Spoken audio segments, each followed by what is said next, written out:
physically, if not emotionally prepared? Yes. Yep. You're theoretically level 5 now. There are monkeys in the woods. I've already got myself cracked up, and I haven't drunk a single thing so far. I'm already giggling giddy. So, like, okay, sanity check. We think everybody's leveled up. We think everybody has their new spells. Theoretically, everybody knows what their new abilities are. And hit points, you guys should have max hit points. So that means that Terrell has 60 hit points, and Yelena and Kai both have 45 hit points. Alrighty. So if you have less than that, increase it on your character sheet. But don't wipe any wounds you have, because you have wounds if you got them last session. I think that was the main housekeeping thing. Excellent. Last session was kind of ooky spooky. You were in Ulavan.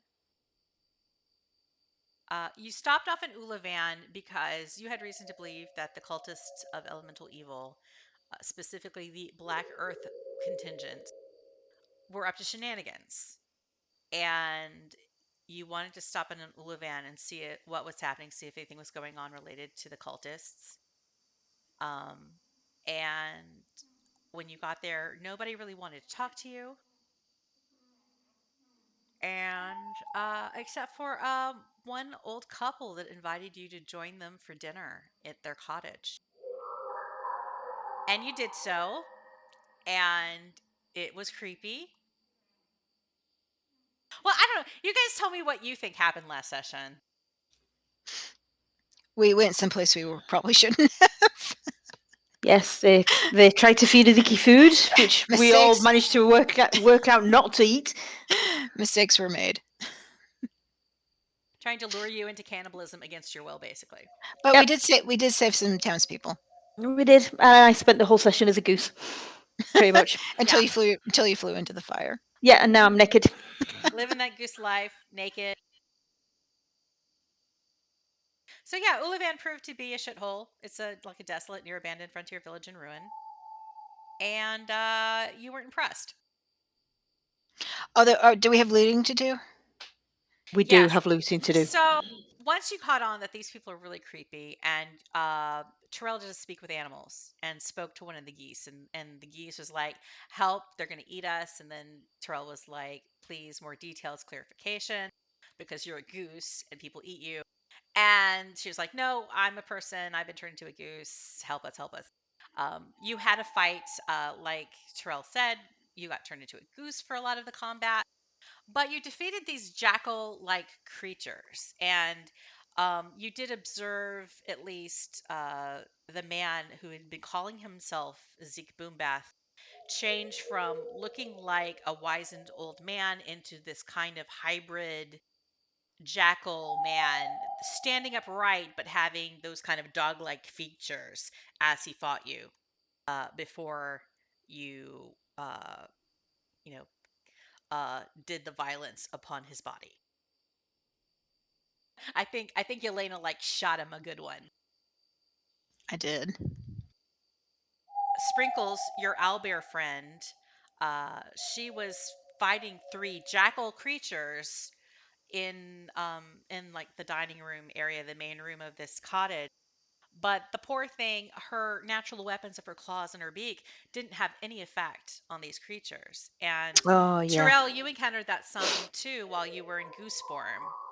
That even though you were like biting and your teeth were sinking in, they just weren't doing any damage.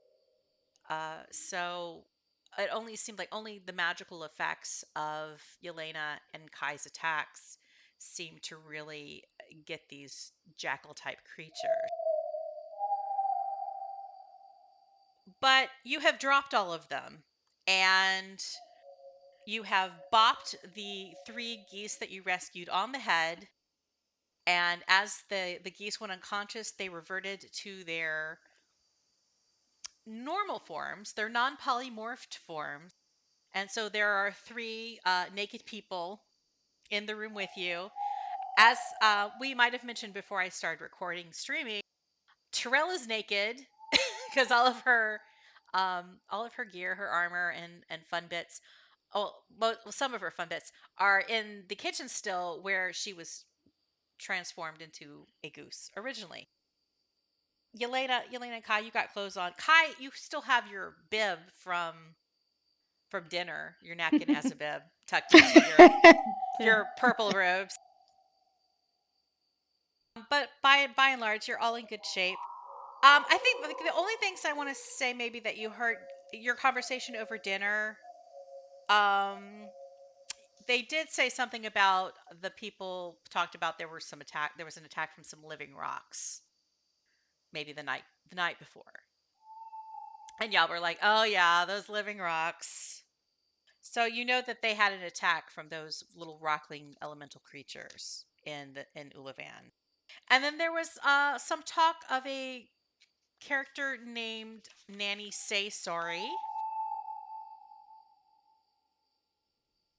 that has beef, I guess, with Ulavan, has theoretically cursed the town of Ulavan. But other than that, you beat up these jackal creatures. Battle has ended, and you guys are ready to loot. You're all in the front room of the Mhm. Boumbeth family cottage, where you stop for dinner. Mm.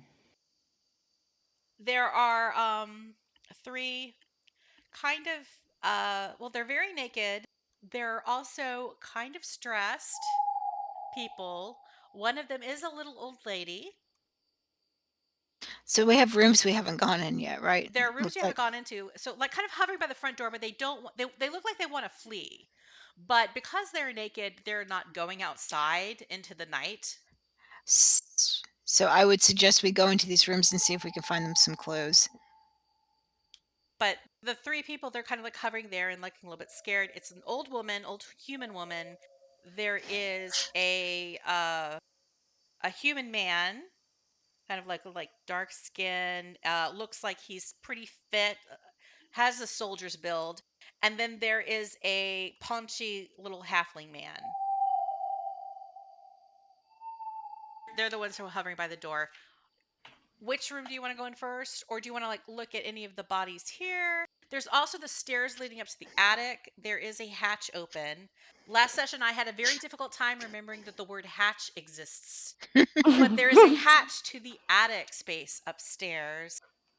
Well, I'd be tempted to ask the I'm assuming the townspeople if they know where their clothes may have been dumped. You know, because if they knew this couple before they got turned into geese, then they might know where they store stuff. Just like you say, so we can find them some clothes.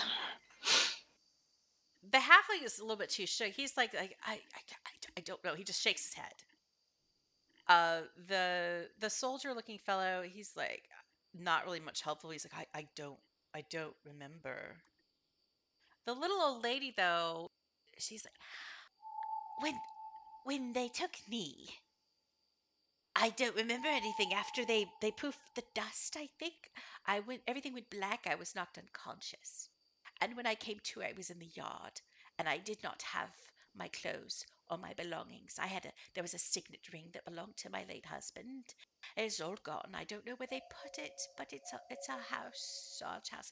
Maybe they kept it. I hope they kept it. It might be anywhere here. Um, Okay. uh, So we uh, start looking then. yeah, I was just going to go back to the kitchen and grab my clothes now. I'm thinking about All it. right. So you go into the kitchen. Your clothes and stuff are on the floor. You see the bodies of Marta and Zeke are lying there. Zeke is in that kind of hybrid, kind of part jackal, part upright man kind of form. Marta has assumed this body of it looks like a jackal and entirely no longer upright. There's all those old, some of the wasted, rotted flour and some stacked crates that are not open. There's the canned vegetables that had gone bad. And there's that barrel that is covered with a tarp that kind of started up the conflict with this couple, really brought it to a head. And otherwise, just regular kitchen accoutrements. And you find all of your gear. Cool. So it takes what, 15, 20 minutes to put your armor back on and all your stuff. Mhm. What do? You're in the kitchen. Well, I'm gonna assume that Yelena and Kai are looking in other parts of the house. So if I'm by myself, I don't know if you guys followed me or not, but on the assumption that I'm by myself, I'm gonna check the yard to see if there's any more geese out there. You can totally split up to loot. You search both of the backyards, and there are no more geese. Okay, then I will root around Yeah. the kitchen and see if there's anything useful in there. Rooting around in the kitchen. Well, if you pull back the tarp, Yeah. you find that this barrel that was covered by a tarp is just full of gore. It's parts of offal. A lot of it isn't fresh. It's just stewing. And if you poke it a little bit with like a sword or a stick or a spatula, maybe if you pull it off of the stove, underneath the first layer of like innards, you see what looks like it might be a woman's head with the eyeballs sticking out. Like I eyes throw to the be tap terrified. back over the top and back away. But when you check the unopened crates that are kind of shoved in the corner of the kitchen, you do find what looks to be like some supplies um that wouldn't belong to an elderly couple in a village. Mundane militia supplies like a set of short swords and long swords, longbows, javelins, spears, several cordons of arrows. So if you want more javelins, you could loot them here, or Oh, yes. take any of that. Give a shout out. You like, yo, give Dana the arrows here. Oh yeah, love arrows. I need those. Restock. Restocking. Let me open up the party sheet, and put some loots in there. Yeah, I tried to take away some of the arrows I used last time out of my inventory. I think, what did you say, half of them can come back? Yeah, you can unless they're magic arrows, Mhm. mundane arrows, you can retrieve half of them. Okay. After So I that. think I think my inventory's up to date. Your party inventory still has crap in it, but like I think you guys actually have this stuff, at least some of it in your inventory. So I'm gonna edit out the hand sketch map because y'all know what's on with that. I'm gonna edit out the letter that was on the cleric because y'all know what's up with that. I'm gonna leave these 2 small gems just in case you're greedy. Let me get the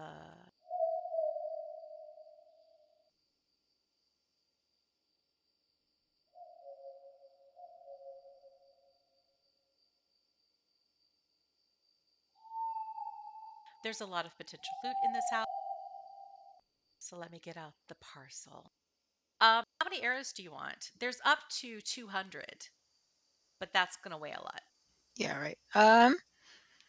Let's see what my inventory is. I'm just gonna put them in the parcel, and you can drag them to your inventory from the party sheet's inventory as wanted.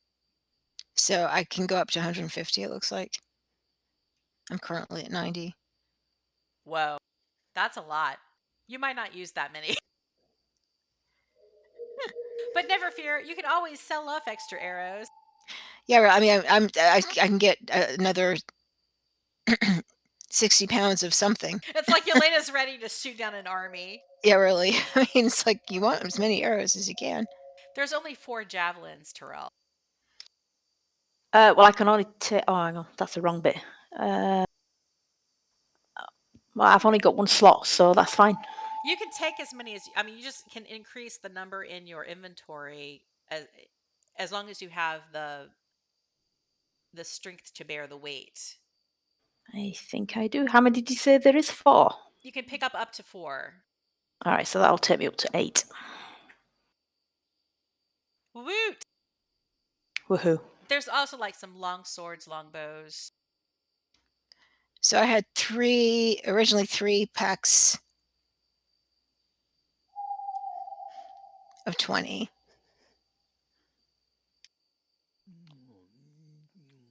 Oh, here's that gross sound again. Yeah, it's not nice. It sounds more like, the cannibals that you had dinner with than anything that should be out in the wild. Well, it looks like I can take about 10 of the, 10 packs of 20 total, so that would be. So I already had 3 packs of 20, so 7 times 20. 140? Sure. Okay. So just loot whatever you want to carry, and if you want to loot more than you intend to use, you can always try selling it off in Succumber. Since you're so close to a town, even if you can't necessarily use some of this stuff, you might be able to sell it for some money. Depending on if you can carry it to the caravan, and if you want to go to the trouble. So I will drag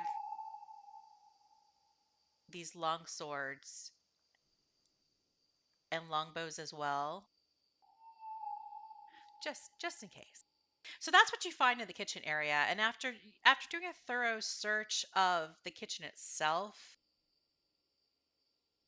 you feel like you haven't overlooked any nooks and crannies.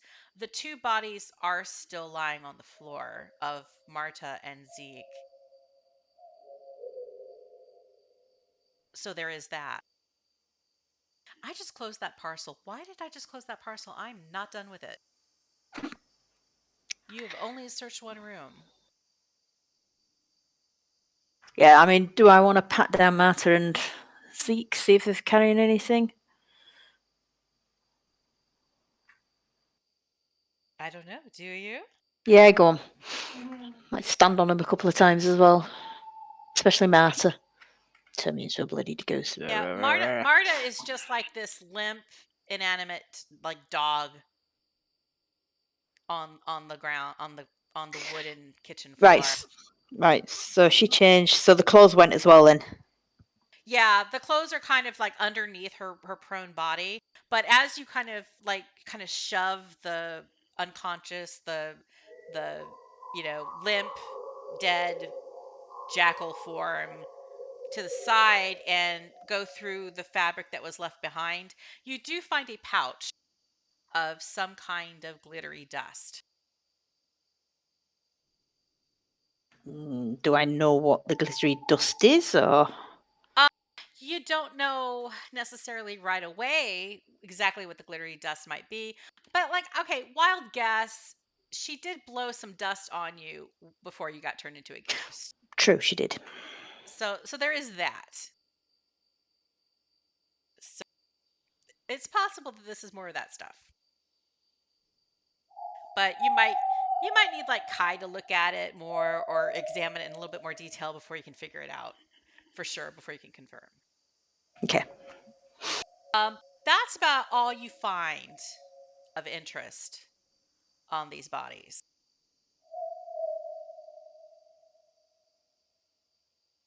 Zeke, you do notice that Zeke is still lying. He's like in that kind of part humanoid, part jackal form, and he is still wearing his clothes. But you don't find anything really of interest in his pockets. And his weapons are just more of the mundane stuff. Now, back Okay. in the main room where Kai and Yelena are with Sprinkles,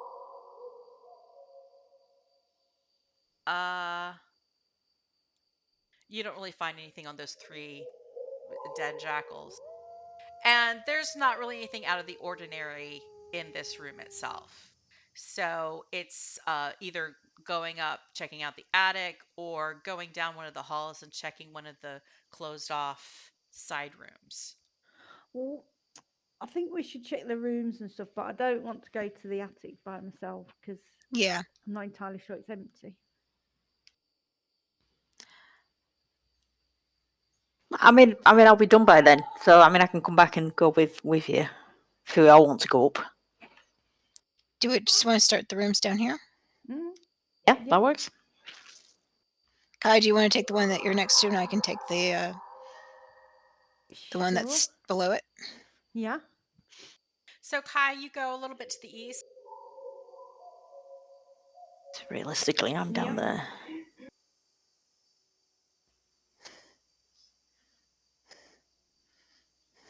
I think you have to unlock something first to see. Oh, There no, you go. I have to, Hang on Yeah. a minute. Oh, there's a whole nother room down the hallway. Okay. Yeah. No, Wait, let me. I'm gonna see if I can just delete the mask because at this point it doesn't matter. That'll make it a lot nicer. Okay, there are rooms. So, Kai, you go into this room and it looks ostensibly like it's a guest room. There are two small twin beds. Um, and there is a trunk at the foot of one bed. The trunk is unlocked, and there's also a chest of drawers.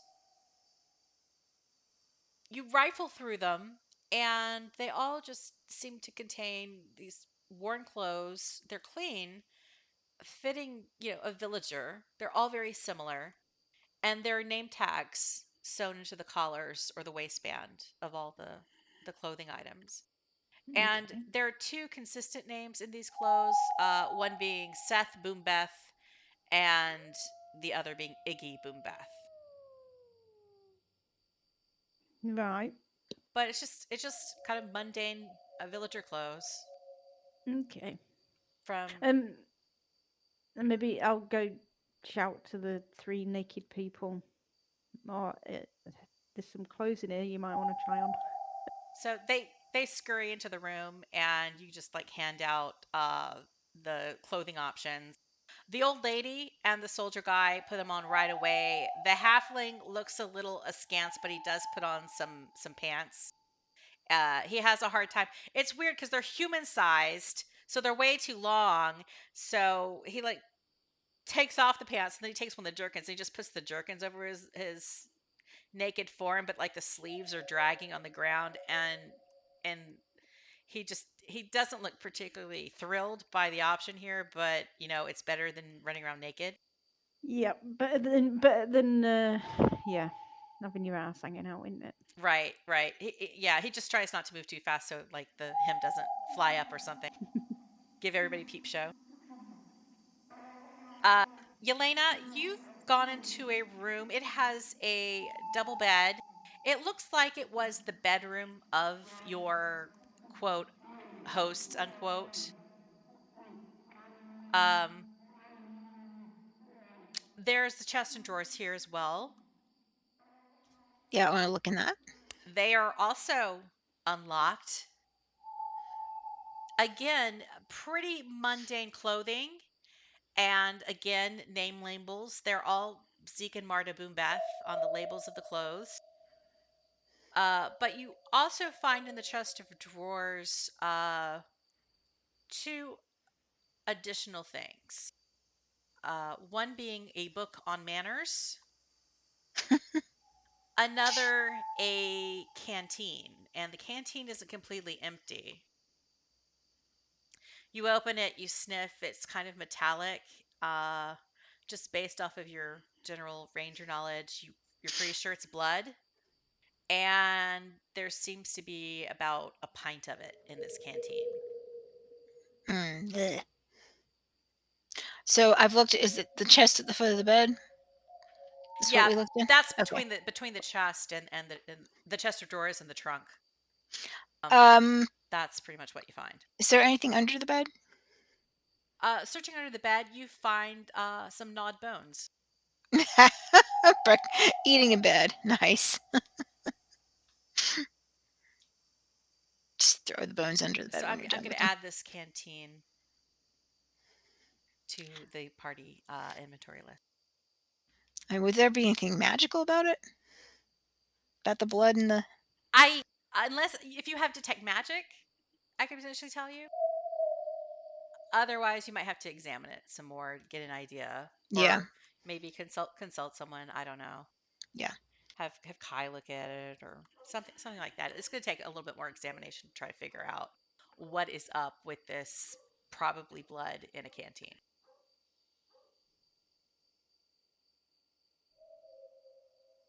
Next room.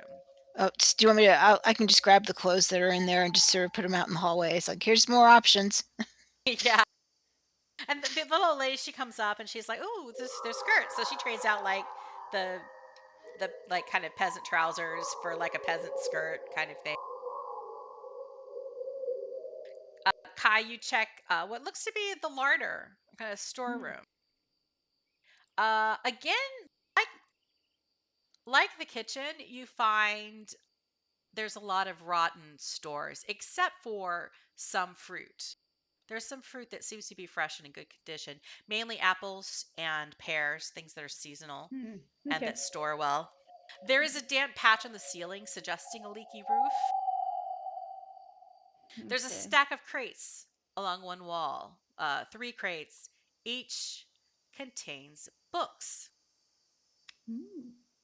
And each volume, each box contains multiple copies of the same book, and each has each book has a book plate marked that it was printed by Inkblot Publishing, Succumber.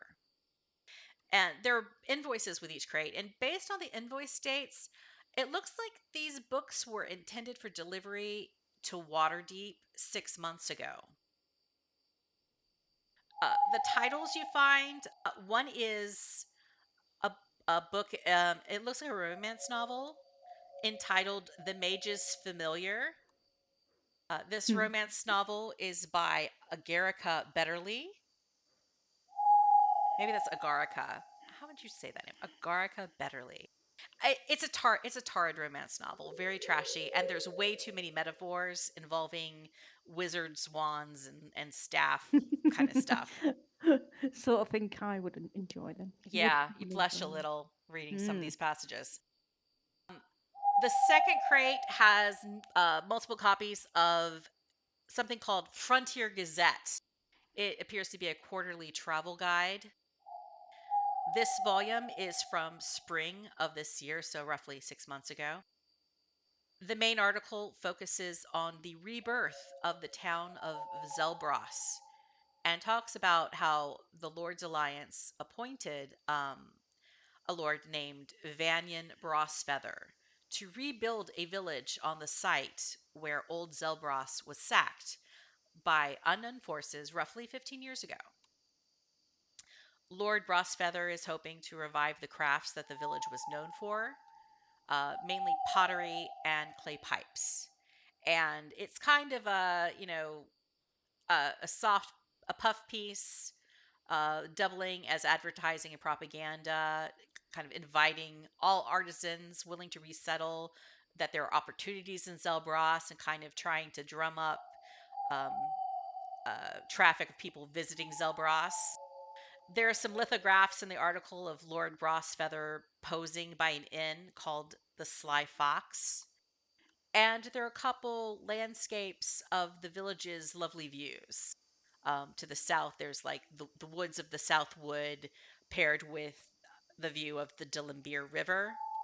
And then there's a image that pictures the north of Zelbaros, which is very close to the high forest. The last book is it seems to be a translation of an old dwarvish epic ballad called The Dirge of Delzoun. And it seems to be the forward. It describes that the Delzoun Empire was a dwarven kingdom that ruled the area north of the Nether Mountains 3,000 years ago. So, well, Terrell's not there, but like this is more like in Terrell's neck of the woods where this empire would have been. And the book, just in general, this epic poem, it's like reading Beowulf, and but in as part of the text, it kind of you see some references to tales of the kingdom's mightiest heroes from the past, and there is some reference to places where this empire, it is said that they laid some of their greatest treasures to rest. Hmm. Okay. But that's what you find in the storeroom. It's basically these three crates of books. Um, each is pretty heavy, but it looks like they were being shipped from a bookseller in Succumber to a bookseller in Waterdeep and never made it there. Okie doke. Right, I'll take some apples and pears. and a copy of the trashy romance novel. And maybe the other one that Terrell might like. Or, and well, do we want a copy of each actually? Because if one of them's like a travel gazette or something, it might be useful. We could have a look and then just get rid if it's not. And do I want to ask one of the villagers to organise sorting the delivery out, or do I just leave it? Um, well, you can mention it to them. You can be like, "Hey, these books want to deliver." And at this first thing, you see the halfling who at this point says, "Well, I'm a merchant, but this isn't my inventory. I'm a fabric merchant. Alright, What? well, I'm not going all the way to Waterdeep. Are any of you going all the way to Waterdeep?" And the little woman's like, "I live here. I have a farm. I want to go back to my farm. I probably should, but I don't want to walk it alone. It's dark out." And the soldier-looking guy is like, I came from Waterdeep. I don't want to go. I was looking for opportunities. I was kind of hoping to go to Succumber." Oh, we could use him. well, how about if anybody comes and they're on their way to wherever it's called, you ask them to take it with them. So you're gonna just like leave it here. Yeah. Yeah, I mean, there's no point in us going out of his way about it, is there? So Okay. So you kind of like get an initial impression of like, okay, who these people are. So like the old woman who has now introduced herself as the widow Heller. She does live in the area. The soldier-looking guy, he says his name is Harker, and he is to Terrell, to you, he looks pretty green, but he has like that demeanor. He looks fit. He has that demeanor, like he has had some training, and he says that he was hoping to get to Succumber and maybe pick up work with the militia there, or even get training at Lord's Hill. right, then I will discuss with him about the fact that we've got oh crappy, what's his name? Lord's. Gemma? God damn it. That's it, John. I was Thank you. scrolling back to find his name. Then I will Jomont mention Shieldbriar, your uh, nemesis or something. yeah, then I'll mention that we're travelling with him and he's obviously got his guards and that he would be more than welcome to travel with us or to come and talk to Lord John to see if he feels like he might be able to offer him some work. So yeah. He's like more than pumped for that idea. He kind of straightens up his posture and he's like, "Absolutely, sir." And um In that case, I'm going to, on the assumption that again that Kai has mentioned about the food in that room, I'm going to say, right, go pack up whatever food you can carry in that room because that will come in handy for everyone. Make yourself useful soldier. all right, so he rushes off, and Kai is still like in the room, kind of rummaging over these books and getting his own personal copies. Tucking his own copies into his robe, and he sees Harker run into the room, and seeing that there's no available sacks, he kind of dumps out like some of the old flour, gets the burlap sack, and starts shoveling pears and apples in, Cool. rapidly, following orders. Uh, Yelena, what do you like? Wander across the hall to the Yeah, I wander. last room on this floor. I'll wander into the dining room in case what is it? That's the dining room. Yeah. It In looks Yeah. case there's like it, something doesn't it? interesting in there that we missed. So off in the hall, there is this generously sized room, and it does contain a large dining table for some reason, with 4 tall cabinets in the room. The dining table is covered with a coarse tablecloth. Uh, with your spidey senses, or your super rangery senses, Yelena, you do spot right away that there's a little blood stain on this coarse tablecloth. And you pull it back, and you see that the table is scarred, and there seems to be blood stains on it, like this was used not for dining and gatherings, at least in recent history, but more as like an autopsy kind of preparation table. And on one corner of the tablecloth, you find a tooth and a little bit of gristle attached to it. This house is horrible. It's Moving along, you look into the cabinets. One of them contains mundane clay and wood dishware and silverware, pretty much identical to the kind that you were served dinner with, just more place settings. The other three cabinets, though, contain a variety of clothes and simple armor. There are some suits and dresses that are very fine quality in here, much too fine quality for a farmer to own. Many items of clothing have more name tags sewn on them to indicate their ownership and to avoid misplaced laundry and to not get some things wet. Like some things are dry clean only. Out of these name tags, you begin to lose count, and none of them are last named Boumbeth. There are like over 20 names here. And one of them that you find, it's a nice kind of velvety jerkin, and it has the name tag on it of Frito Coin Spinner. And this happens to be the name of the halfling in the other room who had identified himself as a merchant. Um, in addition to this clothing, you find a tin half mask. It looks very familiar to the tin mask that the body hanging from the windmill that you found on the way into Ulavan was wearing. This is a mask that is kind of stylized to look like the priest of Black Earth that you encountered the night before. Mm. And digging through the clothing and the other two cabinets, you managed to find two more of them. So there are three of these masks all total. Um, they mainly kind of just have this fake wooden appearance, like they're made out of tin, they're painted kind of cheaply to with like that kind of like spottled fake marbling or something to make them look like they're actually made of stone when they aren't. And then the symbol of Black Earth, that triangle with one line pointing upward, is in the center of the forehead. You also come across a fine quality signet ring that's been shoved amongst the clothing here.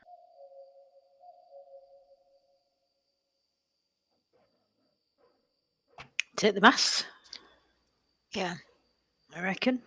Subterfuge. it might come in handy. Mm. And the ring as well. But yeah. Is there anything special about the ring that I can see? It's a very, very fine ring. The widow had mentioned that she was missing a ring. Mm, I've added the masks to the inventory. okay. Okay. And you also find some coin in these cabinets, kind of littered Oh, in the there we go. pockets and stuff.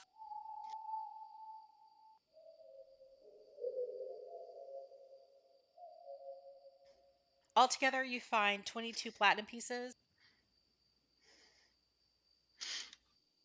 51 gold pieces,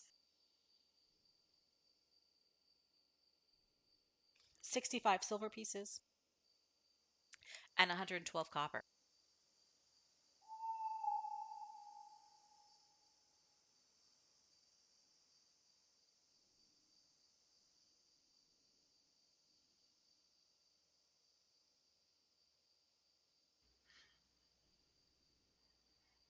Do we want to divvy that up, or Well, it depends on how altruistic we're feeling about the people. this is true? It could be their money. Yeah. Hmm. So the only place left to explore is the attic. I think we should all go up together. Yeah. Bags not first. I'll go first. So I'll tell wannabe soldier boy to stay down here. Okay. Do we want to? name? What's his name? I can't remember. Soldier boy. Like, do I remember after telling you 5 minutes ago? Yeah. Do you have her over the? Is it Harton? Oh, I think it's Harkin. Yeah, Harton, Heart. yeah. Yeah. Right. Alright, so if we tell Sprinkles to stay down here with Harton, do we want to tell them there's more clothes in that room that you've just been in, Elaine, and they can help themselves? She Yeah. put them in the hallway, didn't she? Oh, I thought, in yeah, the I think, dining room. or yeah. Let's say we put them in the dining room. Do we want to tell them about the coin, or do we want to discuss that later after we come down? Yeah, let's see what's upstairs. It might disappear before we get back down, so. Yeah. At least tell them about the clothes. There's more like some, in addition to like the clothing, there were a few like suits of chainmail and a chain shirt and that kind of stuff. Some basic armor. And so you see, Harkin after he starts to don a suit of chainmail over the peasant clothing he has on already Okay. to kind of Yeah. buff up. Yeah, Out of let's just tell them to sort out what out they of the want from things there. that you've gathered, like he gets a wooden shield and a long sword and kind of starts to recover some gear. I mean, he's still like barefoot. He doesn't have boots at this point, but well, then let's say he has boots. Why would there be boots here as well? There's boots. So everybody has boots on. The merchant guy, Frito Coin Spinner, he's like located. Oh, here's my clothes. So he starts putting on his own clothes again, and now he actually has trousers, and his butt's not flying in the wind. And you see like the widow, she picks out a couple of the nicer little gowns that are kind of shoved here in the cabinets. They weren't necessarily hers, but she's like, why not?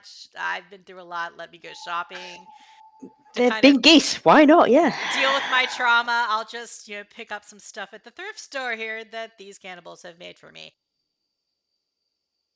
So they're kind of taking care of themselves. And here's another thing, like when you like said something to Harton about uh traveling on with you to meet with Lord Jomont and that you guys were headed towards Succumber.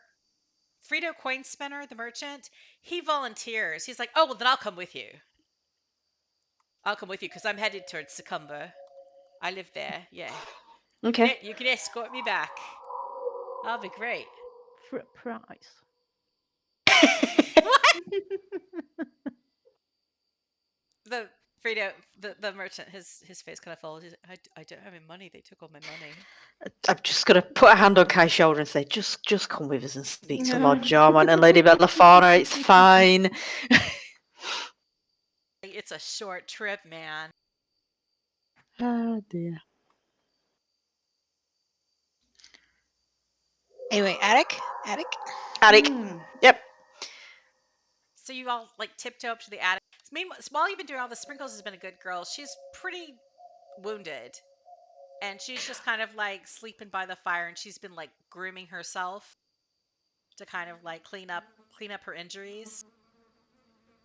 But she's been quiet and is just waiting for you to tell her what's up. Okay. You tiptoe up the stairs. They're very creaky. I'm gonna go first and have my sword and shield out just in case. There's no light coming from the attic as you open the hatch. Quick. You hear a faint little whisper of wind, like there's a draft. And you like poke your heads through the hatch. Hmm. And those with dark vision, Does any of us have dark vision? I two I two might. I two have. of you have dark vision. Yeah, I have. The elf and the half elves So the blind have person dark goes vision. first. The blind person gets up there and like, I can't see anything. It's dark. But you've got armor. Yeah, shield up. And then the half elf and the elven heads pop up, and they're like, "Well, there's nothing here. You don't see Not. anything. Not in There's the nothing. shadows." There is Hmm. just a pile of matted hay heaped alongside one wall. There's like it's kind of a musty smell coming out off of it. Like the attic smells a bit like wet dog. There's like a dirty molded patch on the floor. across on one side of the attic, and you can see from the roof up above that where it's leaking. Not too far away from that, there are at least there are a couple dozen bolts of fabric that have been dumped there and forgotten, left to rot in the damp. Some of them look like they're still salvageable. And you remember, like, Frito Coinspinner said that he was Yeah. a fabric merchant, but most of them are lost. I guess grab the ones that are salvageable and just chuck them down. Okay. So there's like 6 bolts of fabric.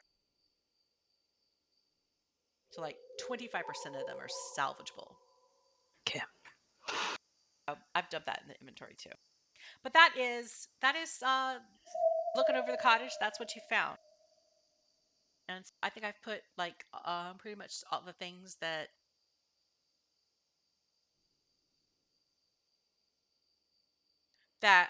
you can theoretically loot into the party sheet inventory. Okay. Do we want to give the widow her ring back? Yeah. Yeah, we should do that. All right, but then we'll just keep the cash. Once you show the ring to the widow, she's like, "Oh no, no, no, you keep it. My husband, it wasn't really easy. It wasn't really his either. He found it in the field one day, and it was always a bit nice for us. And you saved my life, so you should keep it and take it as a reward. You could probably sell it for a few gold." I mean, that seems wrong. It does. She does not want it. She's like, "Oh, you must. You must keep it. I don't want it. If you aren't going to give it, don't give it back to me. If you have to give it away, give it to one of these others. Give it to this nice soldier boy.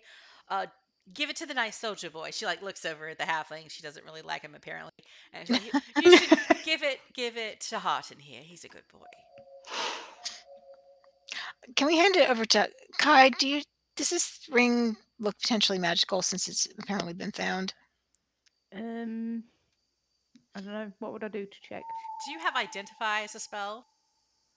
Um, bear with. Do you know what? I'm sure I had a chance of a spell that did, and I just thought, nah, I won't need that. Exactly. I hate making these decisions because it's like I can see If where that would be useful. if you don't have identify as a spell to cast to like, or even detect magic to say like, "Oh, is this a magical thing?" You will have to like kind of examine it around a long rest to get an impression of if there are any secret uses or features to the item. Okay. Well, I have neither of the useful things to detect magic, so it will have to be the around the long rest thing. All right, then we'll just tell Hart and he can't have it, and he's gonna have to wait until we've. How about if we give him like 10 gold pieces each? Just because I mean, I'm very aware of the fact that the widow's probably been here for however long, and she's gonna have to go back to her house, and she wouldn't necessarily have any food, and she needs to buy stuff. Yeah. Okay. We can give it to the soldier as a bit of a down payment to doing some work, and give the trader 10 gold just to shut him up basically. Because So I'll reduce your loot gold to 21 gold pieces. yeah, does that sound all right? Hmm? Hmm. Because that's still a fair bit left for us, isn't it? So You give 10 gold to each person. The widow and Harton, they're both very appreciative. The widow is kind of blushing and excited, and this seems to be more money at one time than she has seen in quite a long while. And Frida Coin Spinner, he's like, he takes it and he nods at you, but you can tell that he's kind of like, 10 gold. It's and better than it's better than nothing. I'll point to the bolts of fabric and say they might be yours as well if you want them. Oh, I don't think that we're going to take them. I just dragged them down. his eyes widen. He's like, they are mine. Okay, I'll well, I'll give you 10 gold to carry them to succumb for me. And he grins kind of like this awkward kind of grimacy, like he's not used to smiling, but he's trying really hard to be persuasive after this whole exchange. we'll help you carry them to camp. I'm not carrying them all. I'm not carrying them all the way to Succumber for him either. We can probably put them on the back To of one of the camp. animals. Yeah, exactly. That's what I'm thinking. But We got pack animals. yeah. Where is this? Where's this camp? Yeah, when you think about that, yeah, Sprinkles has her barding, and it is arranged so that yeah, you could strap some bolts of fabric easily to her barding because it's also kind of like a saddle. Mhm. And while she's not quite big enough to like carry a you know a humanoid person, but she is big enough to carry the weight of these bolts of fabric. It's definitely less than an armored Tyrell. Okay. But only to camp, and then he can sort it out with people in the camp. Hmm. Before you go, uh, assuming that you're done here, um, through your examination and searching of the place, let's just do like a general nature or arcana check. Nature, I think. Ooh. Everybody's dice have been eating the Wheaties. Maybe it's like the dice update that was in Fantasy Ground. Sadly, mine could have been so much more. So everybody here, as you've like sorted through this place, and you get a real good look at the foes that you were fighting, you are all very aware that these creatures you were fighting are called jackal wares. That they are shape-shifting creatures that can appear in humanoid form, and you're like, oh yeah, these things have immunity to non-magical weapons unless they are coated with silver. So it makes makes sense. It's very clear to you. Like, okay, this is what was going on. Okay. Um, Kai Kai. Let me start with Terrell. Terrell, you know a little bit of nature trivia, Mhm. and you are aware that the default form of a jackal were is not humanoid, but that of a jackal, and that this is the opposite of a werewolf. That a werewolf, when it dies, it will it will change from wolf form into human form when it's dead. Mhm. You're aware that a jackal were, when it dies, it reverts to its pure jackal form. Didn't you say Zeke wasn't in jackal form? I did say that. I said he was still in hybrid mode. Um, Full alert. Tell the others. Sword out again. Go cautiously poke Zeke's body. He's unconscious. Interesting. If you examine the body some more, do medicine check. Is anybody proficient with medicine? Yep. Nope. Ooh! Oh, moonshine cherry! So, Nice. Terrell, you look at Zeke's body and you're like, oh my god, oh my gosh, bless me, Maliki. This bastard, he's unconscious, but the dude's stabilized. Alright. I shout to the others. This guy is not dead. What do we want to do? What do we want to do? I mean, I don't think we should be keeping him alive, but We've got. Would pieces of silver work? Yeah, silvered stuff hurts them. Yeah, I don't think we have anything silver, but I'm just You've wondering if got some of silver the silver, coins. silver I've got coins, silk yeah, coins. Yeah. we could use that somehow. Can we tie him up and? Hmm, just wondering if we can incorporate the silver somehow. But right, I've got rope, so I'm gonna haul him to a chair and tie him to it, and then tuck the silver coins inside the rope.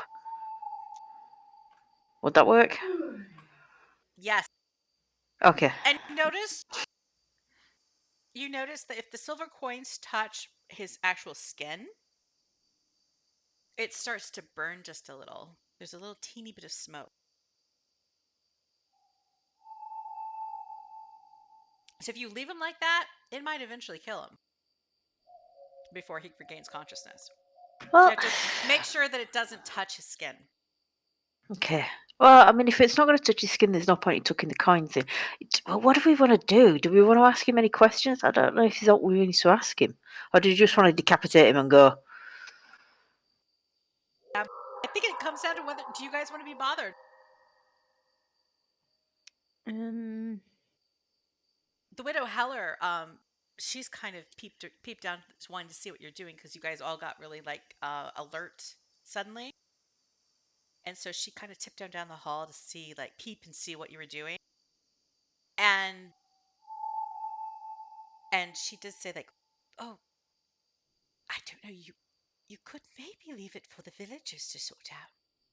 hmm. I don't think they'll be very happy with this fellow, and I feel like I should use it as a learning experience that we should all communicate more. I mean, That's a good point. if we weren't so keeping to ourselves, I don't think these people could have targeted so many of my neighbors. I mean, who knows how many of them?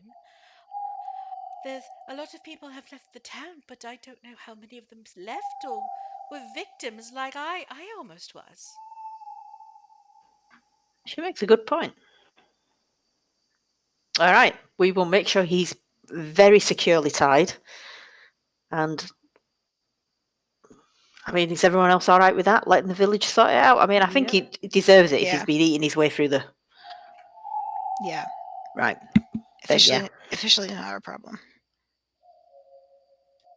Okay. Cool. So you've left Seek to the widow's devices. You have looted what you want to loot. The other thing I need to get to is Kai. Kai might not have been paying as much attention to this whole interaction discussion because Kai remembered that because these creatures are shapeshifters, that has some alchemical relevance to you. Okay.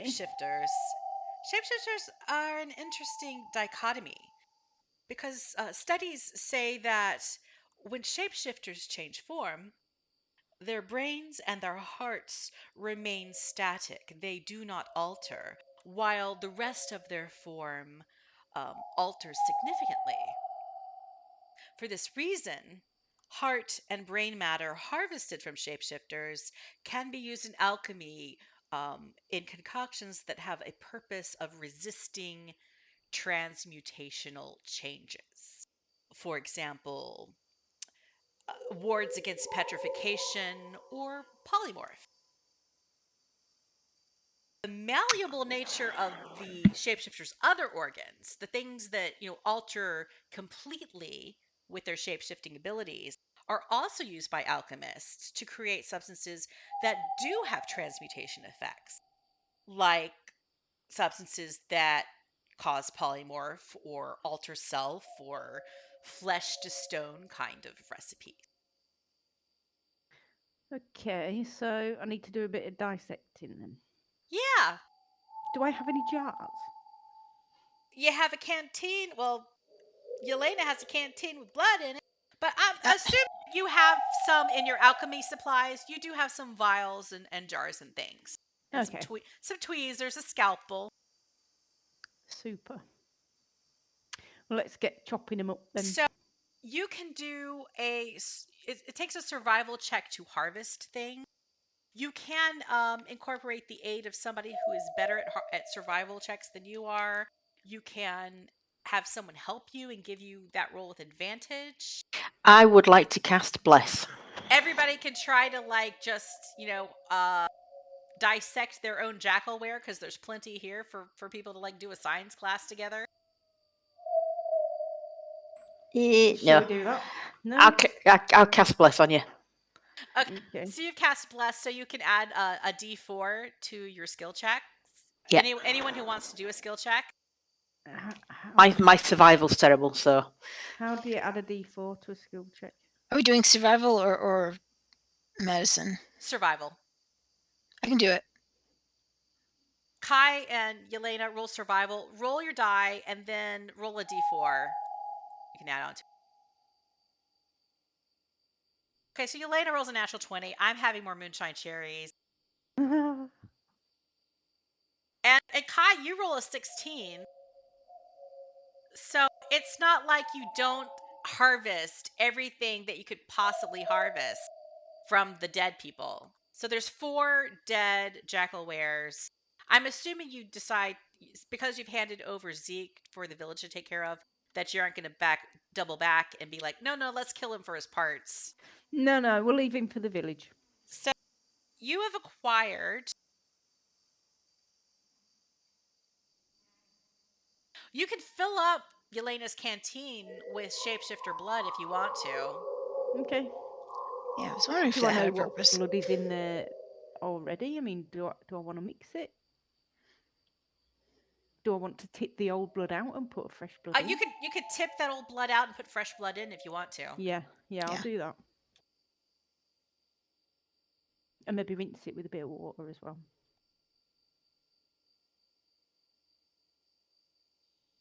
I mean, there's 4 of them and there's plenty of. They got blood. It's still pretty fresh. So out of all of this, you managed to get 4 chunks of shapeshifter brain matter, 4 shapeshifter hearts, 8 shapeshifter eyeballs, and at least 4 pints of shapeshifter blood. And Blimey. that seems like a big bunch. Like, you don't have any recipes at this point, I don't think, Kai. But you're like, as soon as you find some transmutation recipes, you're gonna be able to do some stuff. Like, it's gonna use it. You're gonna figure it out, and you're gonna make something with it. Mhm. There are lots of possibilities. Yeah. Uh, and with that, I think you've done everything you can at this house.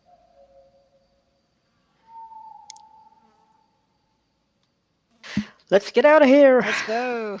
I take it we don't want to stay here and rest.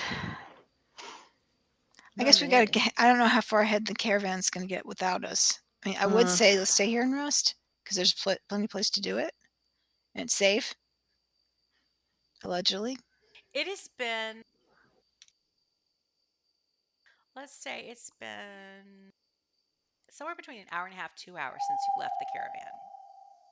Boy, that was a busy 2 hours.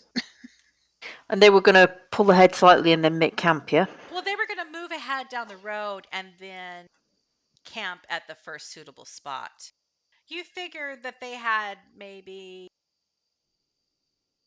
an hour and a half along the road max before it would be dark enough that they would need to pull over and make camp before they lost too much light. What do you reckon? Should we rest here then and catch up with them in the morning? I think so. Yeah. Nobody has the sending spell, Has a what spell? the one that you can send a message. No. Nah. Okay, so if you want, the widow Heller will be like, if you don't want to stay here because it's unpleasant, you could come back to my farm and sleep there instead. That's true, and then we don't have to sleep in the same house as Zeke. It's a little And, further south down the road. I could we I'll just tap down. I'll tap next door and tell my neighbors that this bad man is here, okay. just in case they want to, like, put some people to guard him or something. I'm sure the town will deal with him, string him up, do something tomorrow when the sun's up and No, you've had a we should chance to talk. obviously tell them that they need magic weapons to kill him. Magic Or weapons. silver. Silver. Oh yes, I think we can do it. I think we can manage silver. Someone. Oh, the we do have a shrine, so where the bell is, I think they have some silver implements there. Okay. That sounds better to me rather than staying with where he is. Okay, I'm good with it. So if you go with the widow Heller leaves you out of the cottage, and Harton. Can we do an insight check real quick to make sure she's? I mean, Sure, do an insight check. Don't roll a 20.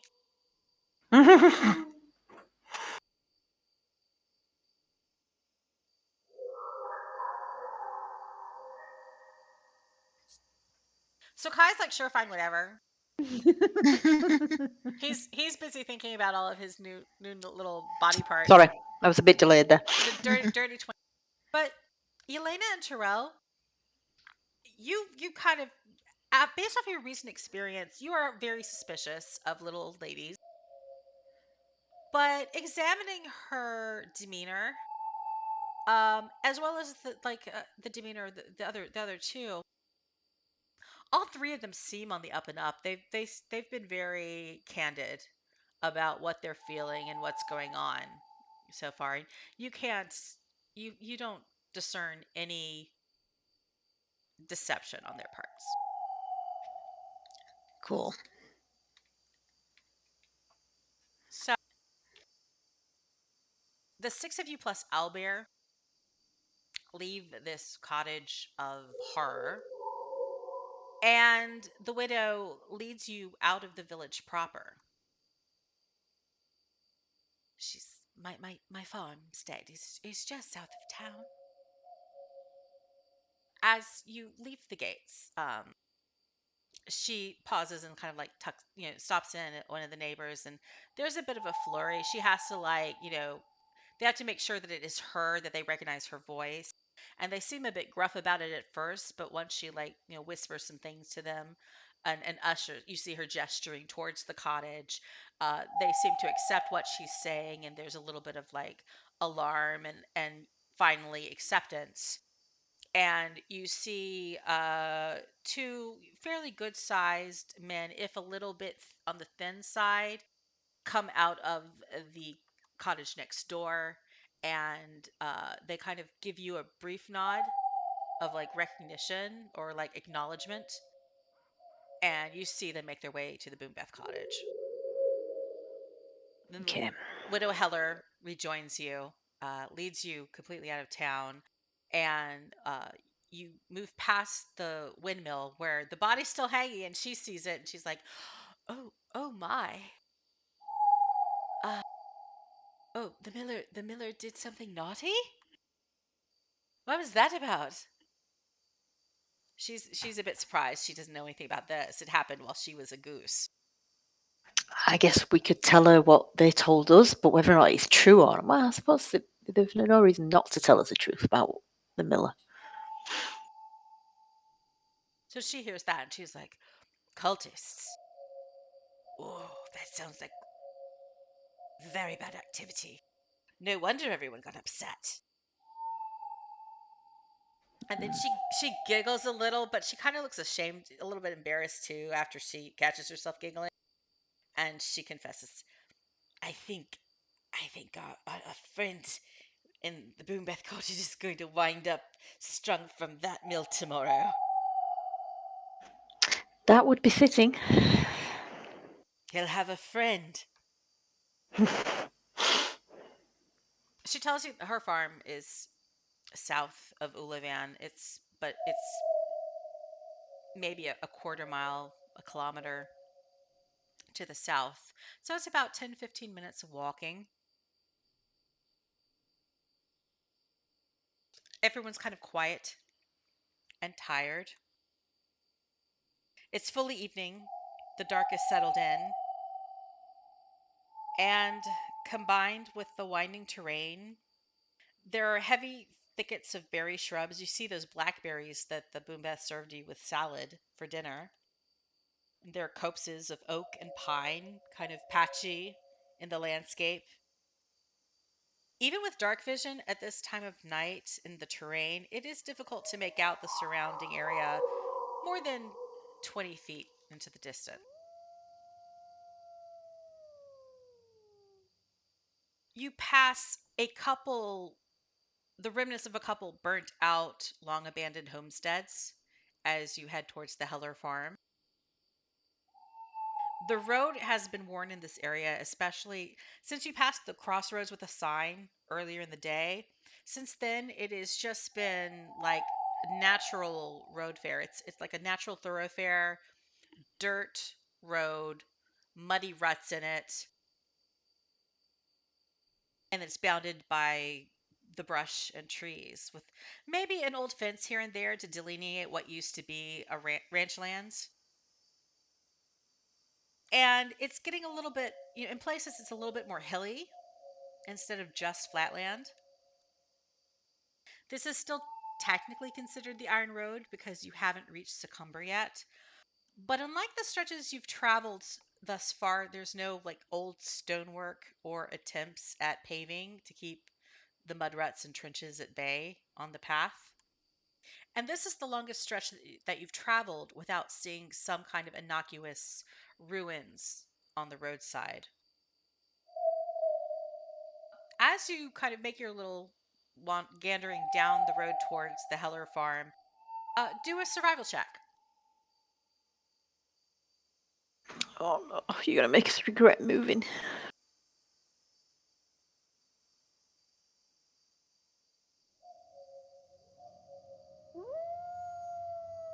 All right. I just wanted to wait to listen to the wolf. Yelena, just casually, you pick out that you can tell they're the tracks of the caravan on the road because it's muddy enough. You can pick out a unique pattern that was caused by the wagon wheel that busted earlier in the day that you helped Daisy Brownback repair. So you're like, well, okay, the caravan they traveled this way. They made it like this far, this what 500 feet out of the village. I mean, maybe that's reassuring. The night, it seems a little unseasonably warm to both Yelena and Terrell. It's the month of Marbinoth, and usually in the north, the nights have started to frost by this time of year. Tonight, however, it's balmy. It's kind of clinging to late summer as if you were in the shining south, not in the north. There's a warm breeze, enough to to tickle Sprinkle's feathers. It's kind of an appropriate slip of the tongue. And the hairs on Kai's chinny chin kind of like feel the wind. As Yelena continues to track signs of the caravan's wagon journey, there's this gradual hum that joins in with the static of the breeze, making the wind a little bit louder.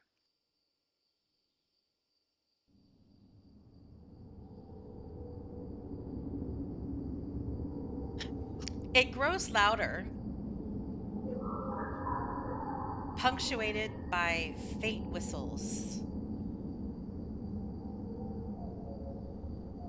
There are a couple tiny globules of bouncing light that you can make out that begin to dance and bob, first in the distance, but then they move closer and closer and kind of bob around the three of you and the villagers and Harton and Frito Coin Spinner, all as a group. They look a little bit startled by this, like, whoa, this is not totally normal nighttime. And they're kind of walking but kind of clutching together. The humming intensifies, and the lights move faster and faster, and they begin to close in until they're very, very, very close to you. Make a perception check.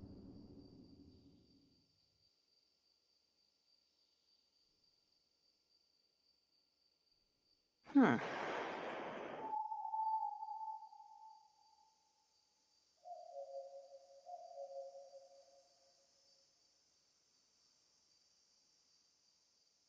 Okay, all of you did very well, between 15s and 18s on your perception.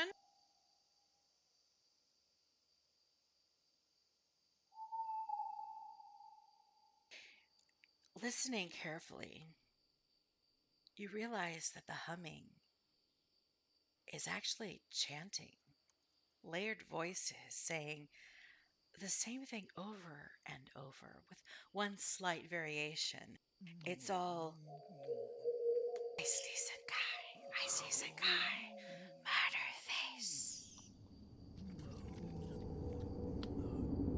Say murder face. And then there's a popping sound. Kind of like a little spectral door opening. Kai, do an insight check. Oh God, is your mum coming for us?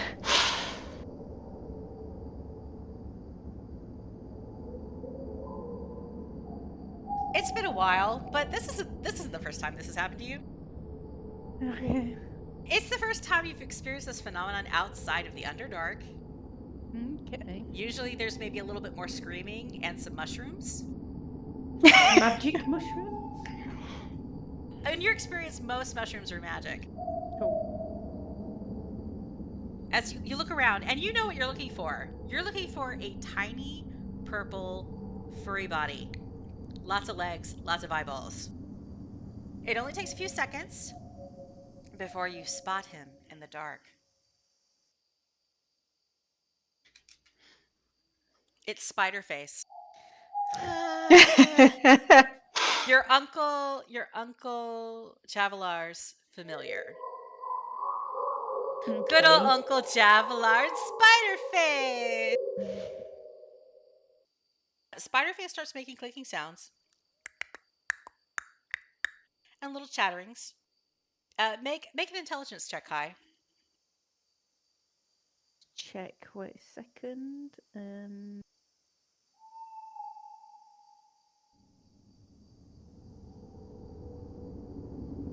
The Widow Heller and Harton and Frito Coinspinner, they're just kind of like, what the fuck? A spider. Oh, dude. Okay, Evidently, I need so to sleep. what that means is you have no fucking clue what Spiderface is saying to you right now. You never bothered to learn Arachnoid, which is the language of the spiders. You know, Hmm. Can I ask Tyrell to speak with animals? In it, does that class as arachnids? yeah, like it's a beast, and it'll work with it. With speak with animals. Because yeah, you never bothered to learn the matron tongue, the song of spiders, the lullaby Yeah. of Lolth. I'm going to look at you and say, do you know this thing? Yeah, it's Spiderface. I need you to speak to him to find out what the hell he's doing here. Please. He's just talking all out. And I'm assuming speak with animals doesn't work on him, right? It works. It works. Oh, it does work? Okay. He's a spider, and spiders count as beasts. He's a tiny beast. Then I will cast Speak with Animals. You cast speak with animal, and you hear this kind of like this loud, like nasally voice, and he's talking. He's having a conversation with Kai, and Kai like does not understand what's going on, but he's talking as if Kai understands him. And he's like, "Whoa, it took me a long time to find you, man. Oh, whoa, boy, why did you leave the down below? Everything in the Underdark knows better than these spider faces. I don't have any crud up here on the surface.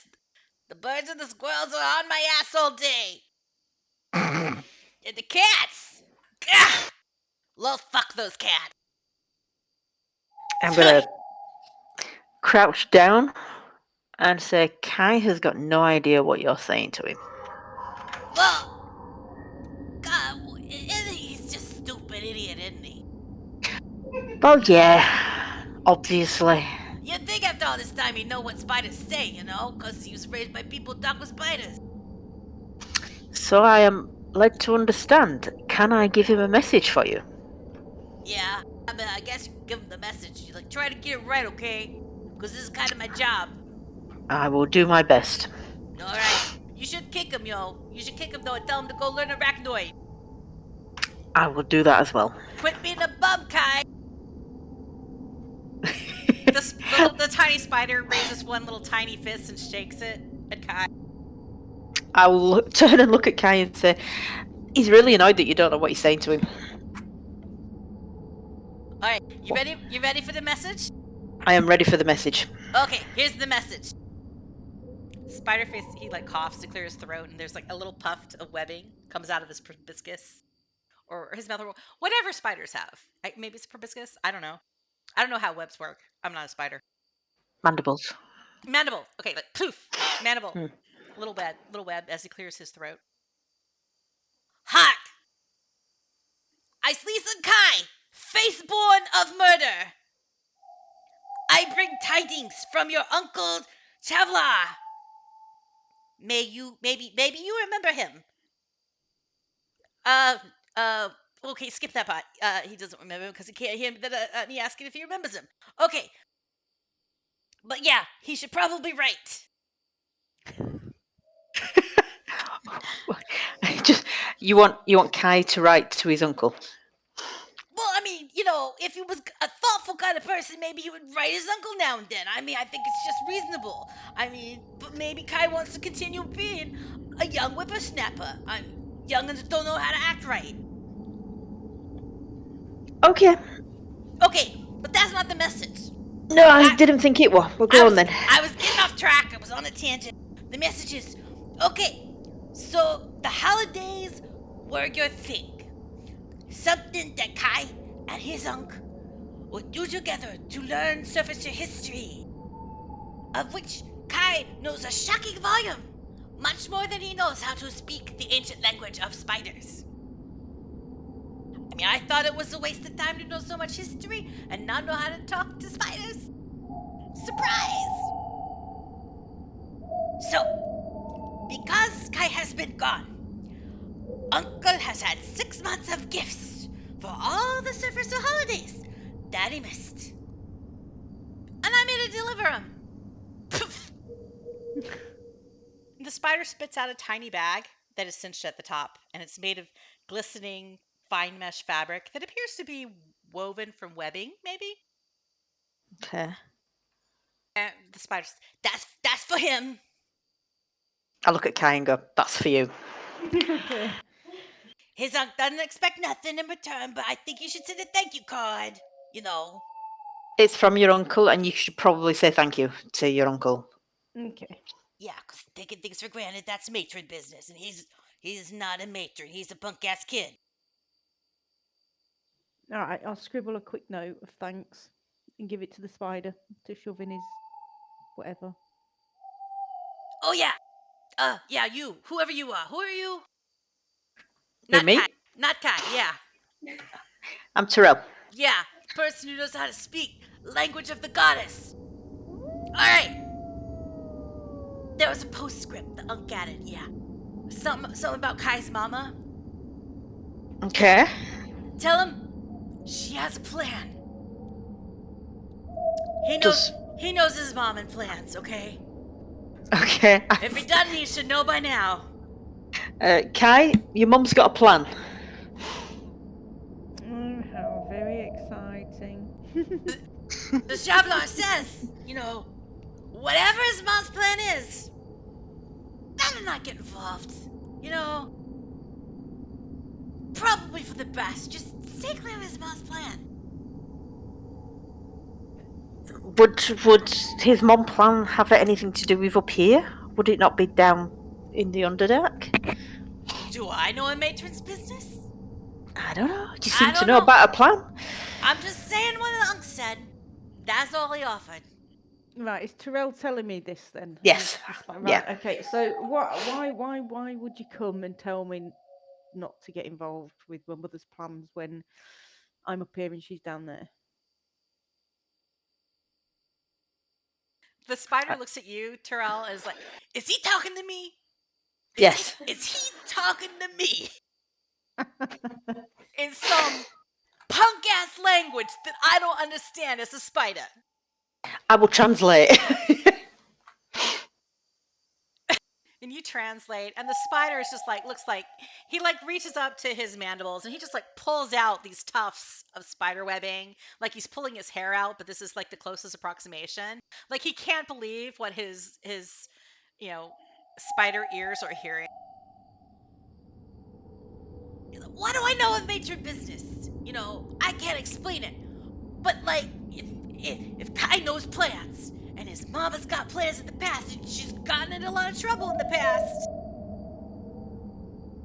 And more than once, she's got kicked out of Casa Luthalil because of her plans.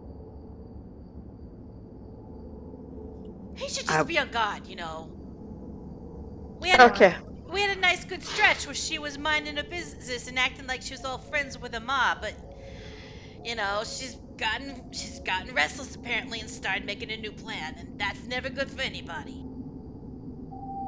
I shall pass this back to Kai. Right. And Kai says, right, consider me duly warned. Thank you very much, Spiderface. I And still thanks for don't. the gift. He's still trying to talk to me. I don't know what's going on. I'll tell him what. This guy, he's supposed to be smart. He's supposed to be gifted. I'll tell you, he's gifted. It's been a long night. The spider kind of like briefly turns around and shows you like his butt, and then he like, and then he turns towards Spot to Terrell, and he's like, you kid, I like you. I wish you were Drow, because you speak my language. And then he bows towards Terrell, and there comes another popping sound, another sound of a door, and the spider poofs into nothingness, leaving behind that gossamer bag that he spit out earlier. Okay. I look at Kai and just say, interesting family you've got. Yeah, very. Let's have a look in this bag. Kai can see that the item Spiderface left behind, it looks a lot like a generously sized tea bag. Kai, Mushroom tea. you can do an Arcana check. See if you already know what this is.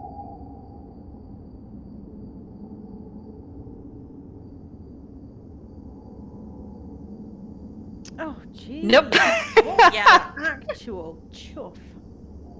Kai, who never paid attention to anything unless he absolutely had to. So you're like, oh yeah, this is a bag, and it's small. Like, yeah, you could use it to maybe brew tea or something. It's wee, and you look at it and you open up the drawstring and you peer inside, and it seems to be a lot bigger on the inside than a normal tea bag. Is it a bag of holding? It seems to be like a bag of holding, but it's a tea bag sized bag of holding. So only things that aren't wider than, say, a deck of cards can fit into it. But once, they fit into it, there's room to keep going.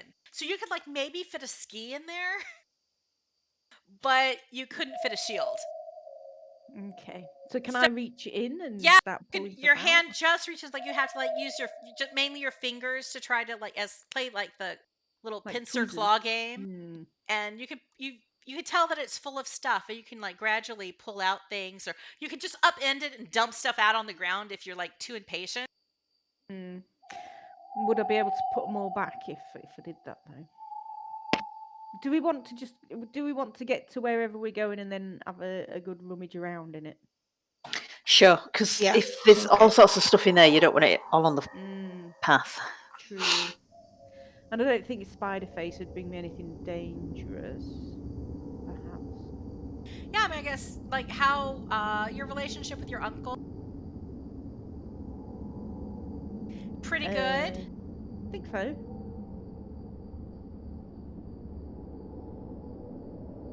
No recrimination. I don't know. I've had a lot to drink since then. No drama. Keep it on the down low. He was kind of your teacher and mentor for the past few years. Yeah. Taught you a lot of magic. Yeah, I think we're safe. Got you out of jail that one time. Yeah, I think we're Okay. safe. Just to check it, and I'll have a rummage when we're resting. So you continue on down the road.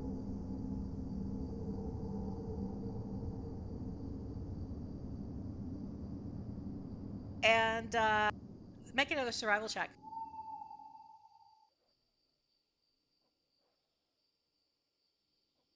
Ooh, Am I surviving enough for all of us? think it's a good job you are. Yelena, all the surviving since like 1472 or something.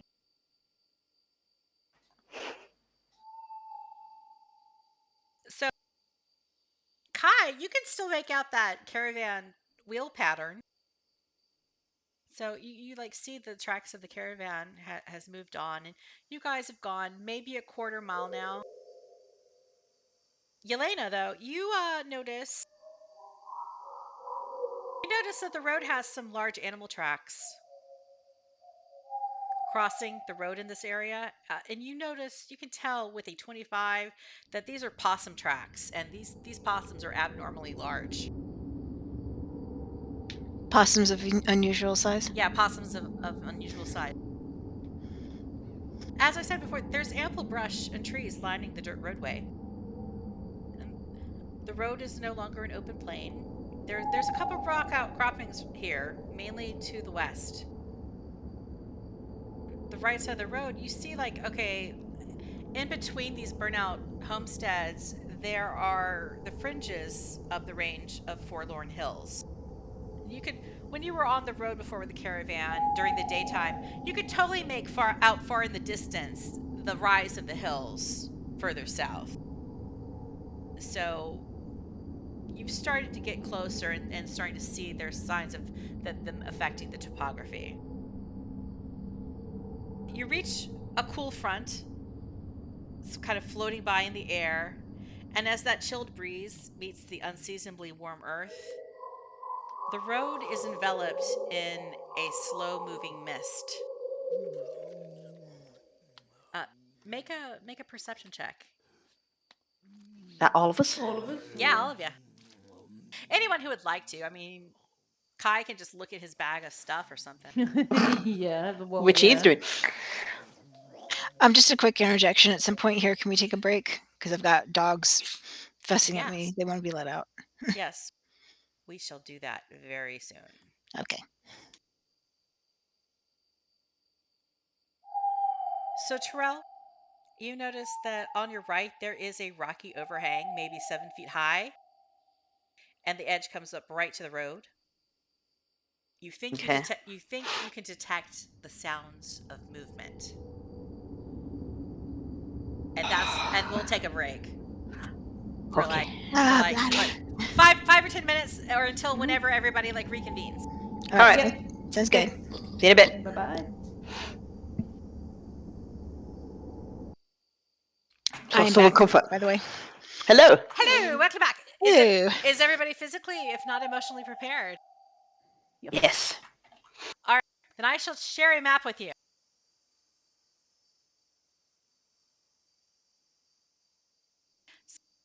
You're trekking down what is theoretically the Iron Road, and you've reached a part where with a little bit of overhang. And Terrell, I believe it was Terrell. Mm-hmm. Terrell has heard sound of movement coming from your right or from the west. For people who care about direction, I just put you on the map, but you can rearrange yourselves positionally if you think that you are in a different order. I think I have unlocked your tokens. If not, please notify me. Well, I guess I would have stayed up front, and once I heard the noise, I would have sort of like held up my arm and just said, "This something to the right." Are we standing in a creek bed? No, this is kind of like the dirt road. Oh, okay. It's a road. I see now. Yeah, it's supposed to be a road. It's dark. Can I get up on this rock over here? Do I need to roll anything? Well, I don't know, Terrell. What do you say? You've heard. Actually, that's the direction that Terrell heard noises from. So yeah, I'll just say I can hear something up to the right. Can I tell that it's up above us? Did you say? Yeah, you kind of like up above on that ledge. You feel like you hear some noises Right then, of arm something up. moving. Arm up, so everyone stops, and then just sort of like wave and just say, "There's something up there," Okay. really quietly. So, Yelena, what do you want to do? Do you want to jump up on that ledge? Yeah, I'll be up there. Okay. So you kind of skulk over, jump up on that ledge, make a stealth check.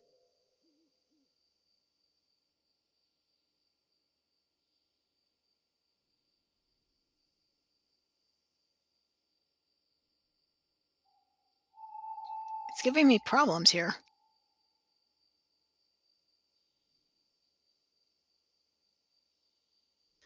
Okay, that's not too bad. That's good. Nice. Dirty 20 is pretty darn good.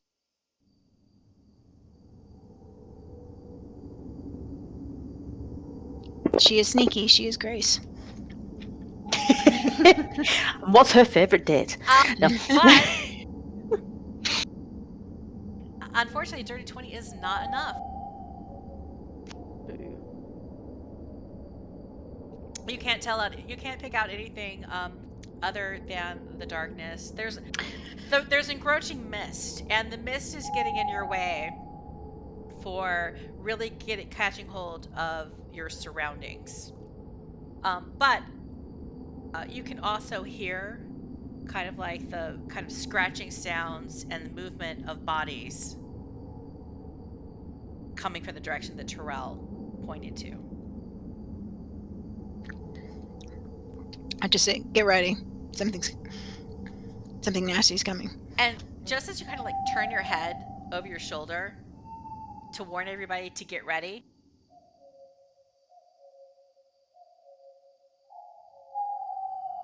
a huge possum jumps over the ledge on top of you and strikes. Oh, I don't suppose my speak with animals is still going, is it? should have never done a healing Nah, it spell. only lasts like 10 minutes. Yeah. It's been far more than 10 minutes since you talked to that spider. Let me start a little tension music.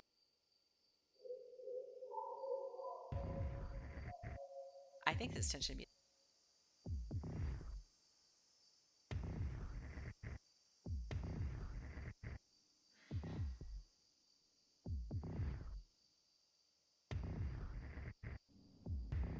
It's a 9 Inch Nails tension music.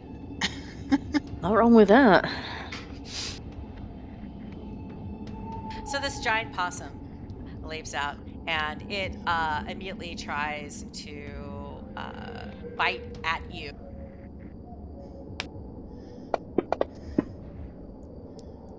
It misses with a 10.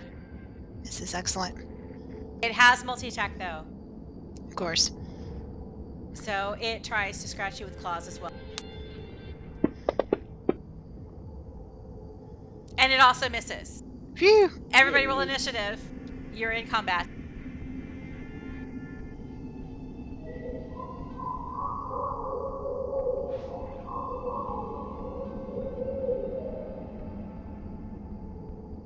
That's not the music I thought it was.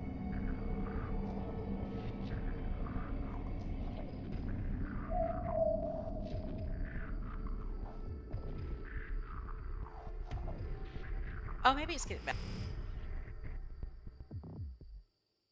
I'm gonna add some owlbear because Sprinkles is here. Poor Sprinkles should not be involved in a fight right now. Yeah, Sprinkles ain't her best. Okay, that's more like it. It's kicking off. This possum's biting my face in the dark music.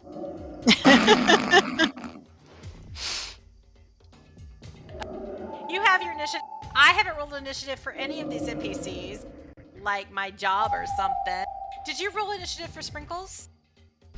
I did not. Or, Is she not? or shall we just assign Sprinkles your initiative so you? I mean, that seems reasonable. Yeah. And what is your initiative? Terrell is a 16. Yeah. Right behind you, lady. Sprinkles is with. I'm just gonna hold on to the original initiatives that the NPCs rolled when you rescued them. They're all very slow because they're like, you know, stuff and stuff.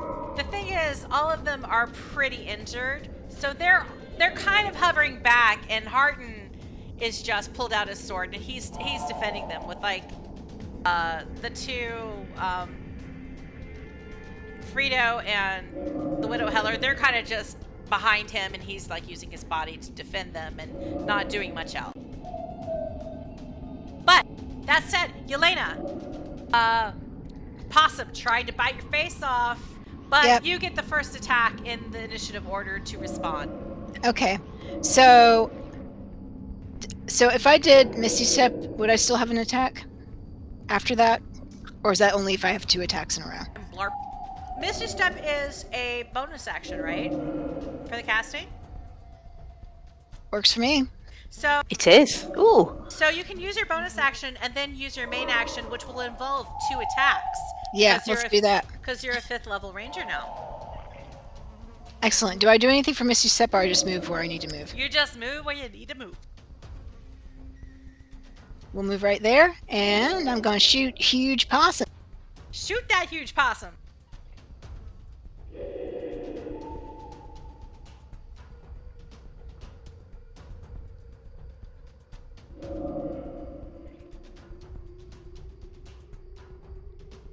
Nice. Ooh, 26. All right. You do how much damage?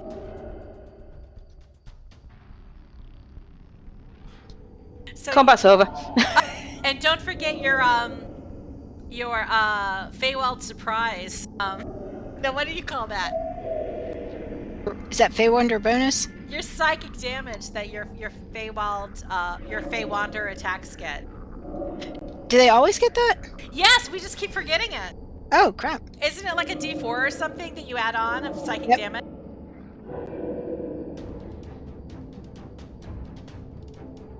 So it's 10 damage total, 8 of it being piercing damage and 2 of it being psychic damage from your Feywander subclass. Patooey! Now you get another arrow, right? Yep. Second attack. Oh, crap. Ooh, Yeah. Natural 1. Boy, do I feel happy about that. Yeah. You shoot that arrow and it misfires and the string on your bow snaps and you fumble and manage to snap your arrow in half. Crap. It is no longer your turn unless there's something else like movement in addition. No, that I'm you going want to to do. stay put. No, if my bowstring snaps, does that mean that doesn't work anymore? No, it's you snapped your bowstring. It's still Okay. intact. The thing you broke was that arrow you were trying to use. So just Owie. mark off that arrow as being done so. Okay. I'm done. With the end of with that fumble from Yelena, there is another possum, a smaller one than was on the ledge, has been kind of sequestered. It's like I was trying to make sequestered and cloistered a word as one, making a word baby, but I'm really just trying to use sequestered in the bushes below the overhang. And at the sound of combat and noise, it comes out of the brush, and you see it kind of move into the road, but it is not remotely close enough to any of you to really engage with you. Now it's Sprinkles and Terrell's turn. Right. I'm going to tell Sprinkles to stay because she is too injured and I would rather she stayed where she was in case that possum comes up. All right. So Terrell, it is your turn. Alright, then I am going to do the opposite of what Yelena did. Oh no, I've just zoomed right in on my face. Zoomed right in on my character's face. Right, I am going to Misty Step up to the possum. All the faith. And I'm going to attack it. Okay, so you missed your step. You're pretty much like adjacent to the possum, like right next to that big giant possum behind. And as you get this close and it's not like trying to bite you right in the face, you can kind of get this impression that it is snarling, but there's a little bit of foam dripping from its jaw. Oh, so I think it's rabid. Or it's ill. It doesn't seem to be. There's something up with this huge possum. But make your attack. Oh no, I feel bad now. Right, with a 23, you absolutely hit.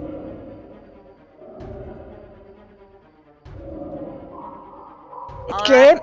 And I get a second attack. Yes, and with striking with your first attack with your forceful longsword, you do that 13 points of damage.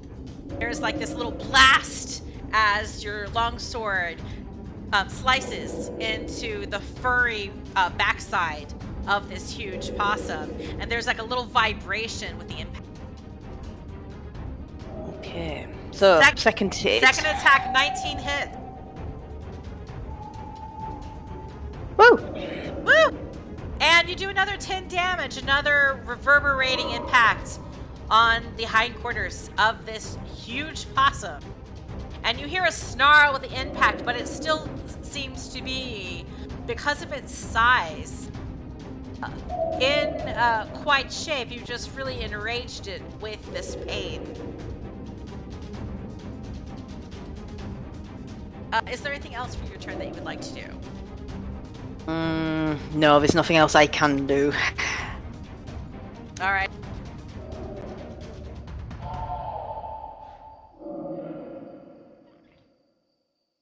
There is this huge possum has its turn now, and having experienced a chunky amount of pain on its backside, it whirls around and it confronts Terrell, who dealt that damage, and it bites at you.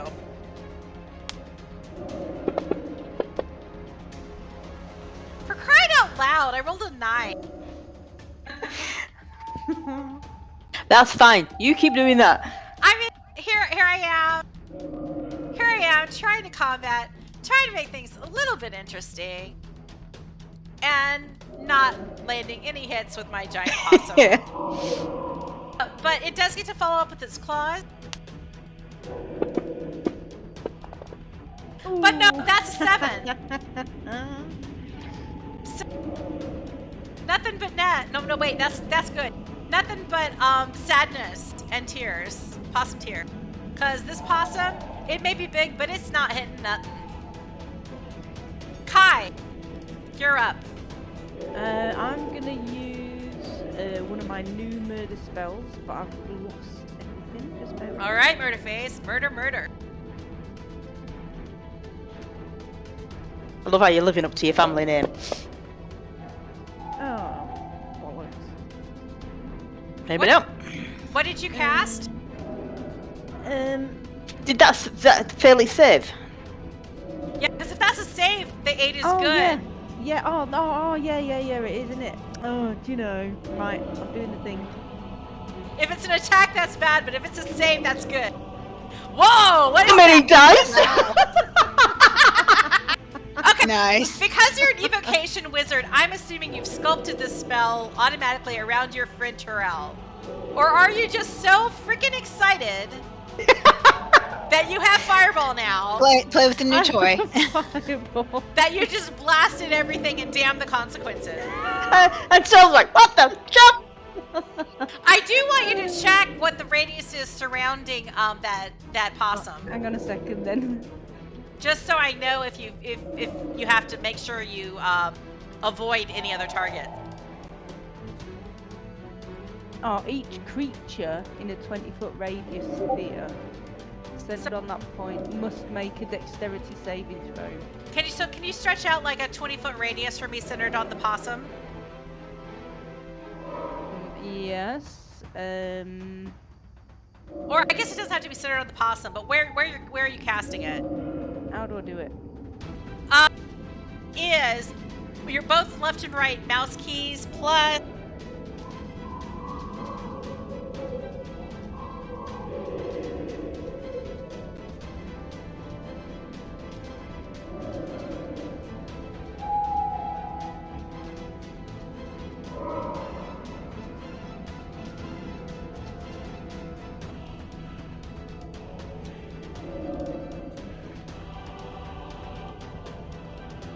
What the chuff?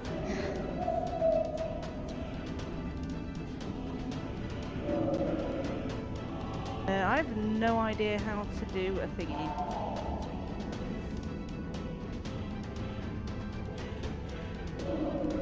Ah, got it. Did you say 20 foot?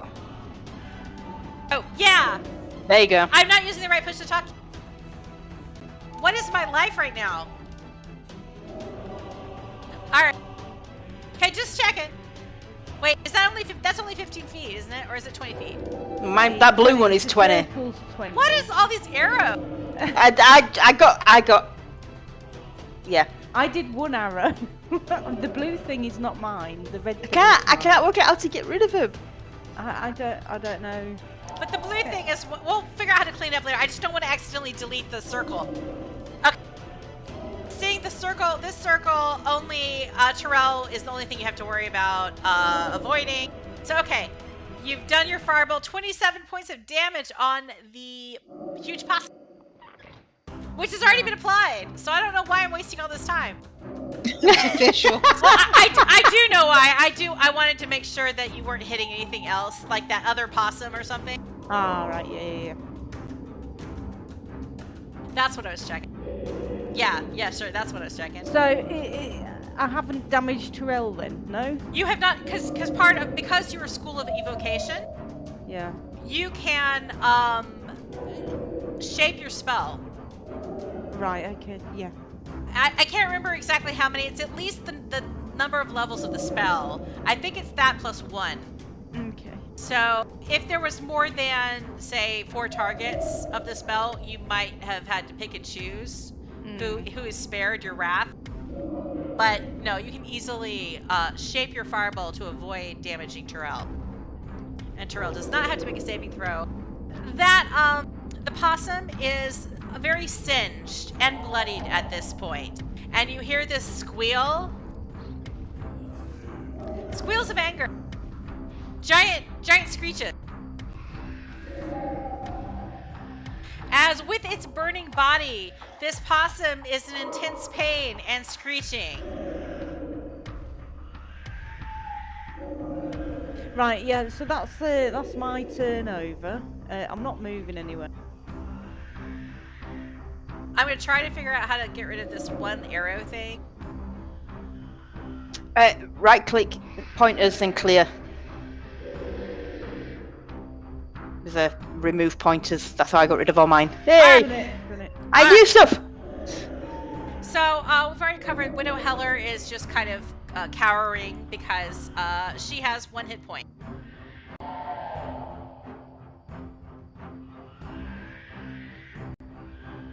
There is another possum, but it seems it's not close enough to you that it's really paying attention to what's going on. But Yelena at least can spot in the distance that there is this other possum further down the road that just seems to be minding its own business and crossing the road. Harton is defending the other 2, and he just continues with his dodge action prepared to defend any attacks, putting his body in front of the other 2 NPCs. And we're back to Yelena. Let's see if we can put this thing out of its misery.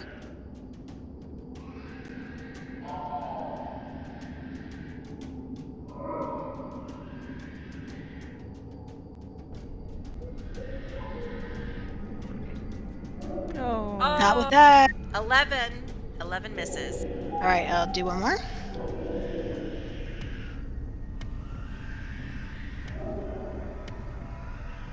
All right. Yay. So your second arrow is a 17, and that hit.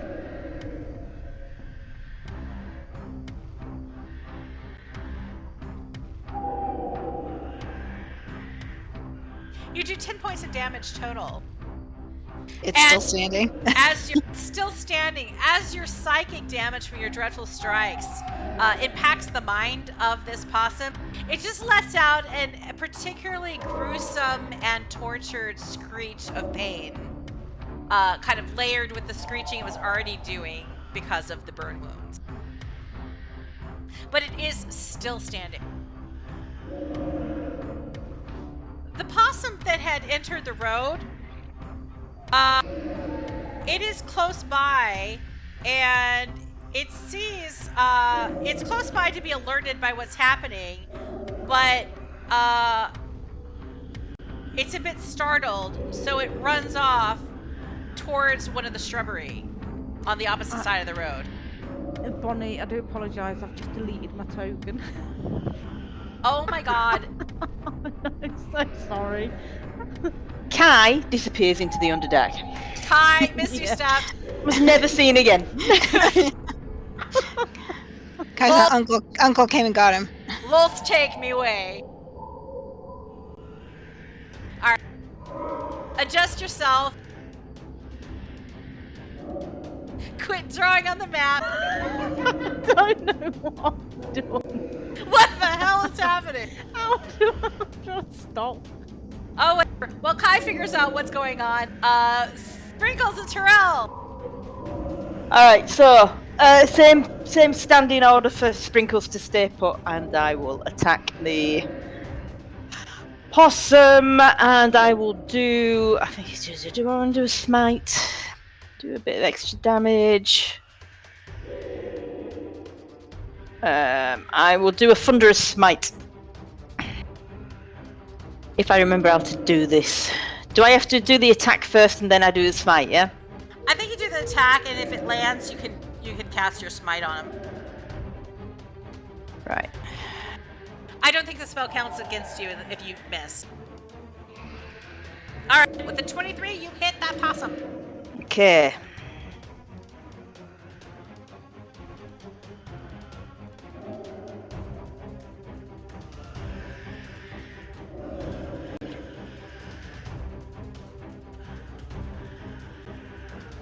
So, first your base damage with your forceful longsword. Oh, do I? Do I do that first? Yeah. I mean, I guess it doesn't really matter. Alright, so you do 16 damage with your forceful longsword. Holy moly. I know, I'm doing alright today. What? Y'all are doing very well. And then your smite damage on top of it. Okay, well, I did that first, so will that have I'm not sure it counted? applied though. Ah. I Do I do the save? I see the effect, but I don't see the damage actually applied to the possum. So just roll 2d6. 2d6.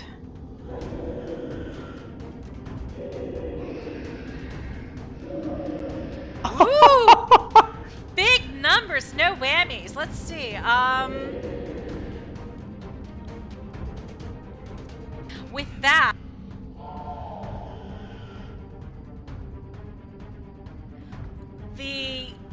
with that slam and the smiting of your forceful longsword, there is reverberation as waves of bombastic and thunder energy slams and reverberates off of the back of this burned and traumatized huge possum.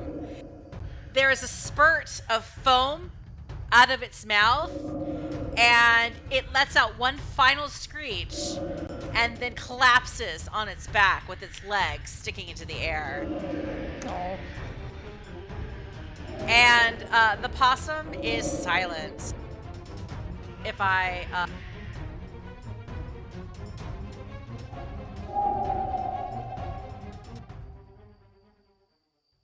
and things get a lot more quiet. The other possums that you can spot, I mean, they're alive, but they just seem to kind of be scooting themselves across the road.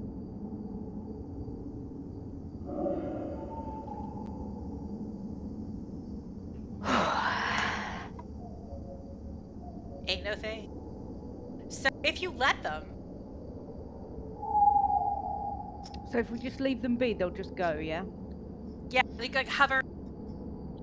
Terrell finishes her dark work, and if you just pause and hover for just a round, for just 6 seconds, you can note that the other possums, they just continue just scooting on across the road, headed east towards whatever's on the other side. Okay. Okay. Boop, boop, boop, boop. They aren't, as long as you don't touch them, they're not going to be like, they're not going to throw down. The mist on this map is moving. Mm. Yes, the mist, there is mist and it is moving. It's so cool. Yeah. I am kind of disappointed that the huge possum did absolutely no damage. I am not. It And was scary. I am very happy that I managed to hit someone. I mean, I even gave it extra hit points on the off chance because I felt like, have to stay alive for more than one round. But no, that's not good enough. Apparently, I'm going to roll like crap today. But hey, good for you. You killed a possum. Listen, I spent the last session as a goose. I deserved to hit someone. Yeah, you deserve to hit some. The NPCs are the people traveling with you. They're a bit shaken. But once the danger seems to be clear, they kind of let out. The widow lets out a deep breath. Uh, Harton he calms down, and while he's still kind of at attention and looking around, being alert, he's not quite so freaking out tense. He's not at 10 or 11. He's like back into like a 7, like a manageable 7 in terms of being alarmed. And you can move down the road. The dead possum, I mean, you could examine it if you want to, but it's definitely dead. I mean, I'm more bothered if it was foaming, if it was rabid. You can do a medicine check, or maybe, I don't know, maybe nature check. Which one? Medicine. Let's do medicine, because rabid would be like a medical condition. Cool. Kai's like, oh look, 30 creature. Doogie Kai MD. Well, Terrell, you can with a 15. Yeah, you feel pretty safe at guessing that this was at least it was some form of it was rabid, that this was a diseased possum, and that it's a pretty good deal that now you don't have to worry about disease. You're like, well, I have Maliki on my side, and there's a certain amount of like purifying that goes on with your body, and that's part of the whole like let's keep things clean, you know, tidy armor, tidy body, tidy mind, all of that stuff working together. All praise Maliki. You have a certain resistance to disease given your profession.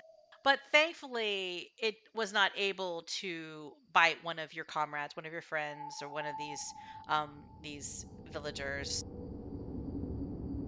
or Harkin, whatever his name is. God, what? Poor soldier boy. Soldier boy. Dave. Himbo. Last session it was like I couldn't remember Widow Heller. Now I got Widow Heller down, and this session I can't remember what the hell this soldier guy's name is. Next session I will know who he is. I promise. If he makes it that long. If we all make it that long. But yeah, you're like, hey, it was diseased. You feel fairly confident it was a diseased creature. And then I don't feel quite so bad about killing it. Kai set it on fire. A lot of purifying going on there. Maybe not the whole job, but certainly did a lot. Did his share. Yep. So you gather your wits and continue along down south, along the road, and it's only about 10 more minutes. And Widow Heller signals that you've reached her farmstead. Do another perception check before you enter the farmhouse for the night. Oh, good lord. Kai's still oblivious. It's that sound. What the hell did they put this sound in the night in the outdoorsy sounds for?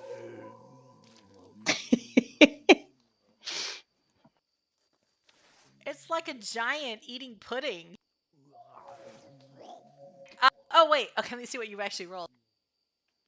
Oh, Elena, roll perception. Have we lost her? Have we lost her? No, she's here. And wide awake. Yelena pursues all. Now, both Terrell and Yelena, you see, as you are striding across the farmlands, headed up the front drive of the Heller farm, it's a it's not an overly large homestead, but there's a tidy little house and a tidy barn. There's a few cows grazing outside, some goats, some geese, lamentably, and chickens and whatnot. A variety of farm animals. There seems to be a few crops of grain.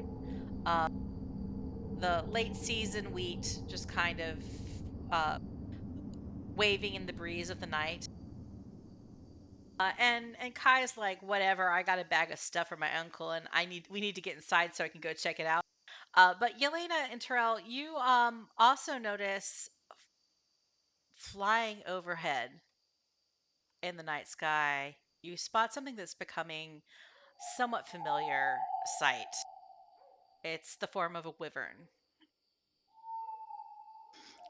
doing a flyby overhead. And Yelena, you perceive close enough, you can tell that there is a rider on the back of this wyvern. Cool. I assume that is. Oh, what's her name? Since we're talking about forgetting names, Belafona. Belafana. Okay, I want to say Belladonna, which is not. That's a Stevie Nicks album. Yes. Not too far. I mean, still kind of vibes, but like, yeah. I just wave, see if they see us. Widow Heller notices, and she's like, what are you waving at? She misses that it's a wyvern. She's just like, that's nice. The young lady is just waving at things in the night sky, and I've invited her to my house to stay the night. This is good, nothing to worry about. But she ushers you indoors, and it's a very simple it's a simple cottage. There's only 3 rooms to it, and she does pull out several quilts and stuff and offers them to you to kind of bunk down and set up your blanket tents or whatever you want to do in the main room. There's like a cast iron stove for cooking, and there's some chairs and and like, you know, a table and a few shelves and stuff with just normal implements for cooking and tools for just doing work around the farm. A few house plants, you know, herbs and stuff growing in window boxes. There's like a little net of garlic hanging from one door. And you see a couple barrels that have different stores in them. There's a couple more apples and some onions and potatoes and things like that. Um, and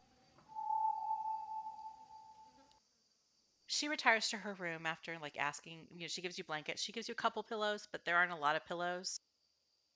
Not enough for everybody to go around. There's like 2 that she has to spare. But everybody has a quilt, you know, to help with their bedding, to like kind of amp up their bedroll. And there's two pillows to share amongst you for those who don't have pillows.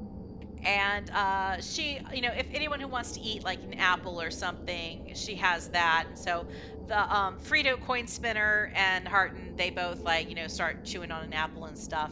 I mean, probably Harton could have done that earlier when he was putting in the bag, but he was under orders, so he was like holding back until Terrell like said, "Hey, soldier, you know, it's good to eat."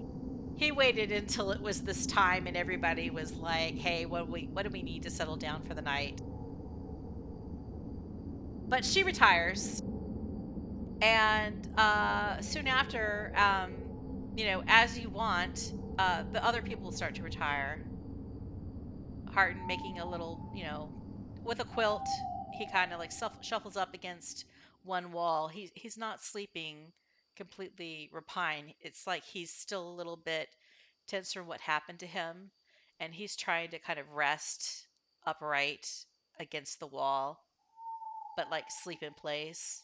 And he has that long sword recently acquired, lying against his side with one hand resting on it.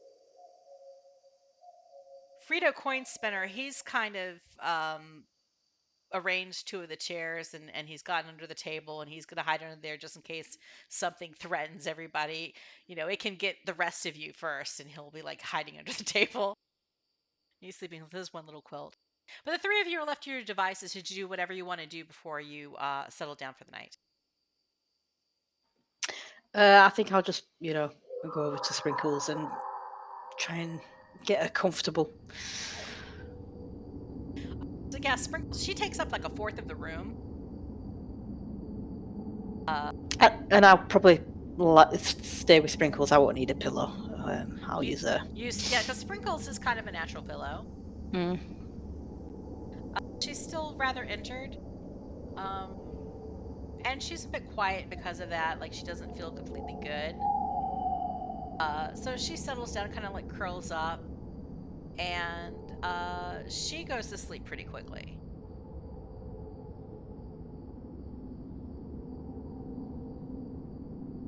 This would be a time, like, if any of you want to, like, initiate examining things that you're not sure if they're magical or not. Yeah, Oh, that that would ring. be me. So, Yelena, you're going to take the signet ring that you got off the Widow Heller and kind of, as you fall asleep, kind of study it and look at it and contemplate it for a while. And looking it over, you can tell it's of exceptional quality. And as you're holding it, you come to the realization that you do think it's magical. Hmm. You feel like you've seen stuff like this before, that friends from the past have worn and carried. It reminds you of that, and you come to the conclusion that you think it is a ring of protection. That whoever wears it, it grants them a +1 to their armor. Who amongst that seems like. Their saving throws. So what do we got? I'm assuming Kai's doesn't have very good armor. I would imagine so. I mean, mine's pretty decent, so I should be all right. What's yours? What, my armor? Yeah, what's your arm class? And I should say, I think it does require attunement. 11. Yeah, mine's mine's 14. 17. It is an item that requires attunement. So if you have 3 things that you're attuned to already, you would not be able to use this item. How do you know if you're attuned to anything? You just have to look at your magical items and see if any of them require attunement. I don't think that Fantasy Grounds tracks it. Like, I think maybe, I think your magic grimoire might be the only thing you're attuned to, Kai. No, I have a parapet of wound closure, which has an attunement tick. Oh! So I have 2 items. I forgot with you had that. attunement. Well, you can attune to a third. The only thing I would check is, like, your deck of transmutation, but I don't think that's attunement. If it is, it shouldn't be. It's not ticked, so I'm gonna go with it's not. Okay, so you could have a third thing, and so you could use the ring. Well, if the rest of the party don't mind. And if you've decided you don't want to waste this on Harkin or whatever his name is. No. I need all the help I can get, let's face it. Too nice for the new soldier. Most definitely. No, I'm fine not doing it. So if Yelena wants to pass it to Kai, then I'm suddenly picturing Yelena just pinging it at Kai's head. No. Bing! Hey, magic boy! Catch! it might help. And Yelena, being Yelena with the ranged attacks, just effortlessly dings it right off his knob. Can I check the bag of powder to see if it's? I mean, like you say, Yeah, she sure. blew it in my face. So can I tell if it's Absolutely. a specific shape or? I mean, Yelena's the only one who has really an experience of like seeing this powder in action. And so if you examine that bag of glittery dust, you discern that, yeah, this is exactly the dust that Marta puffed at you, blew at you when she turned you into a goose. And after a bit of investigation, you decide that, yeah, this dust is polymorph dust. And I have made it identified now. You think that there is 1 dose left. Like, the pouch you think the pouch probably originally held enough for 3 creatures, but she used a dose on you, and she used a dose to attempt changing Yelena into a goose, but Yelena saved.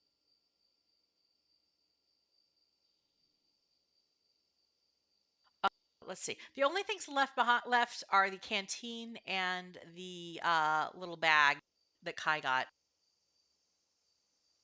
Didn't, Oh, were you filled the canteen with jackal blood? yeah. Fresh blood. Yeah, you filled the canteen with jackal blood. Yeah, but I need to know what's in that bag, don't I? Yeah, you can examine the bag and you can empty the bag, Mm-hmm. play with your bag. Oh God.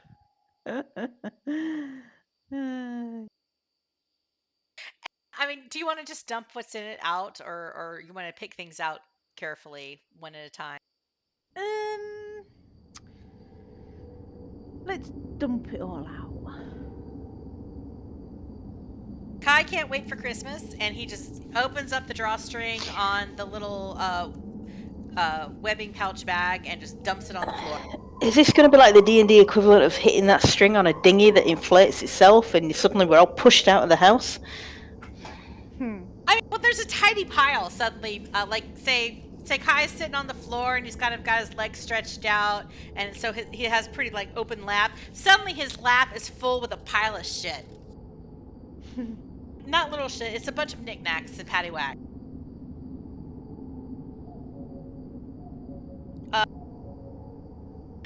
Let me like go ahead and well, never mind. Let me wait one more second to do that. Pay no attention. Pay no attention. DM trying to figure out what the hell she's doing. So in this bag, it contains a bunch of knickknacks associated with various holidays that had been celebrated over the past 6 months in Faerun and in the Underdark. There's a bunch of junk, that like Kai is just like throwing to the side, like I don't care. That's crap. That's tat. But there are a few things that kind of catch his interest, like he recognizes exactly what holiday they're for, and they seem like a bit interesting. One thing he pulls out, one thing that comes out, it just was like this, like a handkerchief, like a magician pulling a handkerchief out of a top hat or something. It was kind of like that with this tea bag. It was like a handkerchief that just kept going, kept going, kept going, kept going.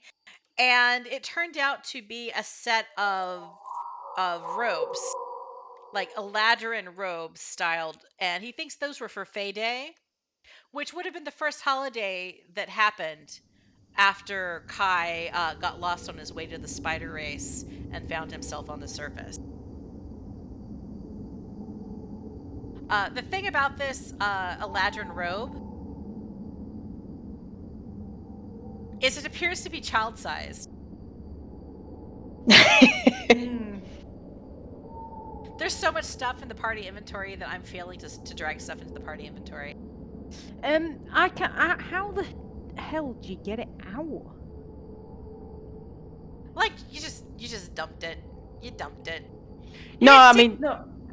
out of the inventory. How do you get? Because I'm trying to get the ring of protection out of the inventory to give it to me. You grab the little thing, the little post-it icon on the right, and just drag it to your inventory from the parcel window. It's not working. Yeah, it should work because it shows it in the chat window now that you've dragged it to Kai, and it should have disappeared out of the inventory. The thing is if it's a thing that has multiple entries, you have to do it one. If you're trying to take more than one, you have to either do it for multiple things, or you need to just do it once and then change the number on your inventory sheet. But you can delete the javelins because I just upped how many I had in my thing. Yeah, I'm gonna delete everything that was at the cottage that you didn't loot. And did you get the polymorph dust? Yeah. Have you guys grabbed I cannot grab it. Have you grabbed any of the shapeshifter parts or stuff like that? I do not want them. What's that? What? Shapeshifter parts you got for your alchemy stuff. Oh, that'll be me, won't it? Yeah. Wait a second. Let me assign some names. That'll automate some stuff if I put names on things. Do we all want to take a cult mask? Because I just feel that might be handy if we want to try and, infiltrate. Yeah, since we're running into them, undoubtedly, yeah. I don't know if I can put maybe see if I can put 3 names down. I don't know. I'm I took one. gonna put Yelena's name on it, and she can pass them out or something. Let's just pretend that if you ever use them, she's handing it off to you.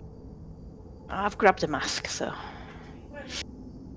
Well, let me try see if I put a comma between your names, if it'll Oh, if it'll do anything, or if it falls. Oh, did you already grab one? Well, it let me grab one when you put my name on. Oh, So sweet. now. I'm trying to put your name. Ooh. Okay. In addition to these child's Aladdin robes. I'm not seeing the cult mask in the inventory. Right at the top. Oh, I just had to scroll right up there. Yeah. Nice. I know, it's like there's way too much stuff in the inventory. I gave you too much stuff. Well, it's funny because the C came before the B. Yeah, I did do that. Yeah. There's a space. Yeah, that's on me. All right, so it should have assigned everything. Most of it's going to Kai. Yeah. Okay. And you all should have gotten more money. Yeah. So, Kai, you got a bunch of crap. But some of the pieces don't look like complete crap. There's like this little child's robe. There's a child's mask that you think it looks like it's painted like it's a mask, but it's kind of like a folded up piece of bark that's very thin and pliable, but then it's been painted green with kind of like a caricature of a troll. And you think that was for Trolltide, where like little kids go and dress like trolls and they beg around for candy. And you think going with it, there's this little bag of hard candy in the shape of gems. There's like a wooden sword, and you think that's like for bright swords, and that's just some stupid holiday where like fighty type people who have like the muscles and stuff, they like go out and they pretend to have these great big battles and water deep that aren't real and acting like they're like bros and stuff. And they're tough and all that. It really doesn't have anything to do with magic, except for sometimes they cast illusions to like pretend that they're fighting stuff. And that's the only thing that's remotely interesting about that holiday, is because sometimes people cast illusions, but otherwise it's a pretty lame one. There's fireworks, and you think that's Lyra's night, the Lady of Joy. It's this other goddess that isn't as cool as Lolth. But there's this pair of it's not spectacles. These aren't glasses. Like, there's no frames that would loop over your ears. They seem to be like a pince-nez. That's Elvish for wireless glasses. And they pinch over your nose. It's kind of like I think I had the picture of Gary Oldman from Dracula. Ah, yeah. I'm not sure where I hid that picture. I hid it somewhere.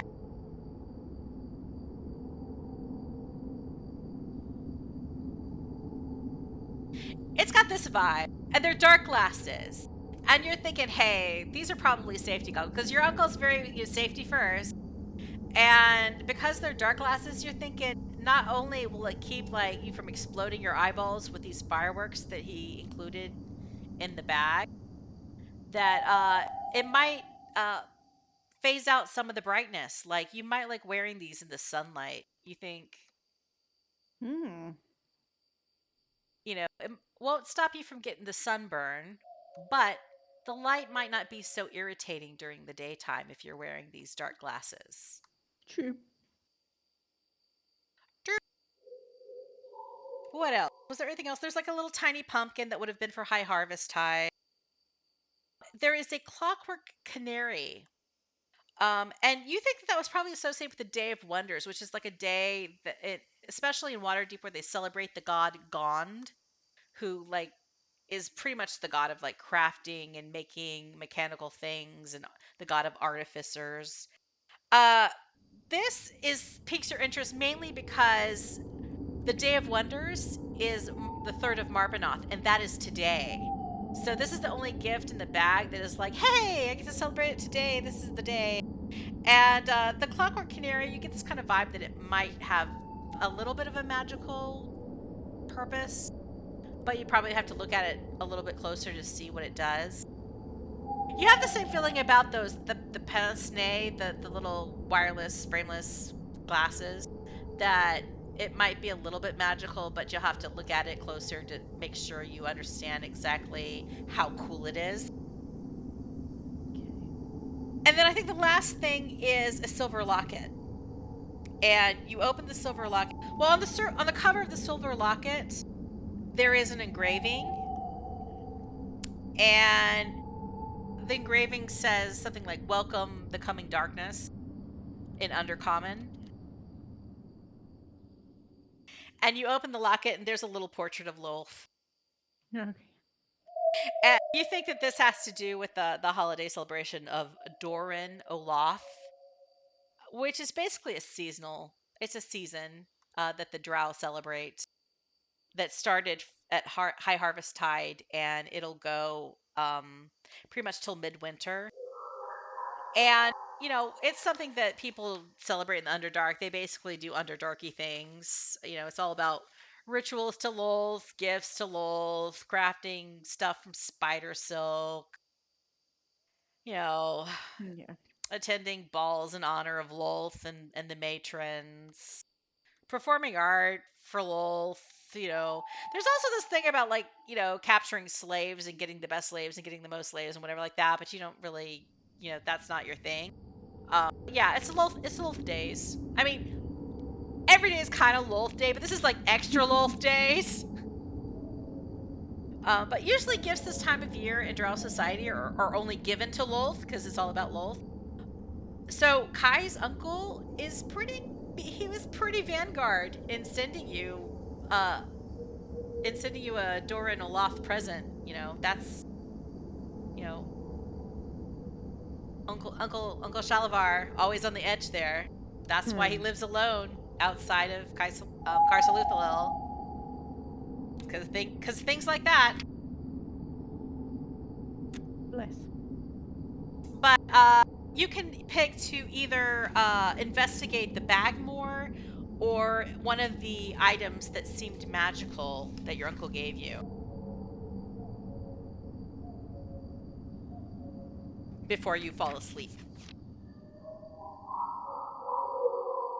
Um. I'll investigate the bag a little bit more.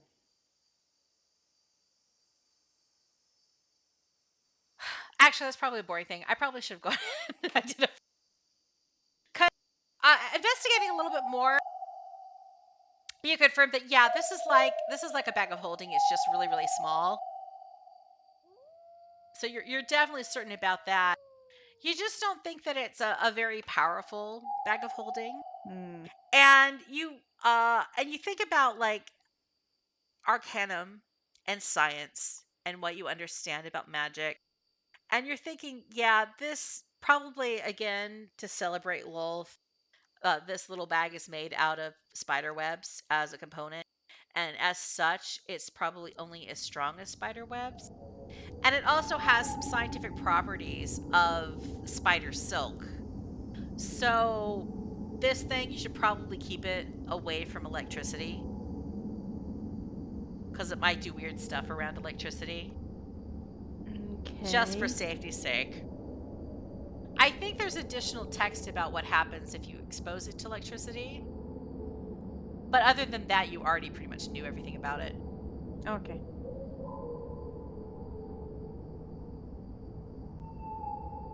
So that's all the stuff you can identify for this long rest. So Kai, you do still have, I think, 2 things in your pockets that seems a little bit, fancy, that Um. that you haven't gotten to look at, but it's going to be time where you need to kind of fall asleep if you're going to get a long rest. Or Yeah. actually, maybe you could probably examine something else, because you are an elf. Even though you're a half elf, both halves are elves, so you only need 4 hours.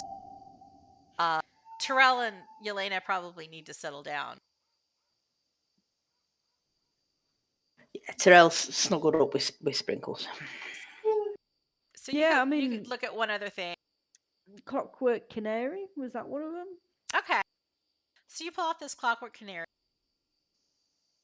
After studying it and examining the metal that this clockwork canary is made out of, you figure out that it is highly sensitive to the presence of poisons, and that when it gets near poison, it will chirp.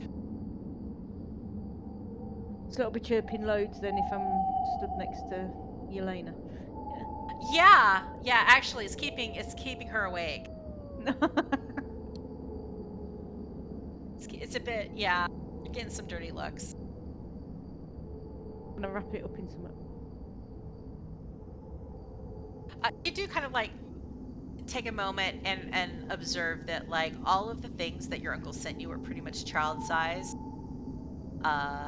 Except the glasses were, at least because of the way that they were styled, it doesn't matter. But it seems like he's not quite sure how old you are or something. Everyone else has dozed off, except for Kai, who stayed up like an extra hour examining the clockwork canary. Would say like you shove it back into the little tiny extra dimensional bag, and you shove it into the tea bag, and Yelena's able to get back to sleep because it's no longer tweeting at her. Okay. And then Kai, roll a perception check.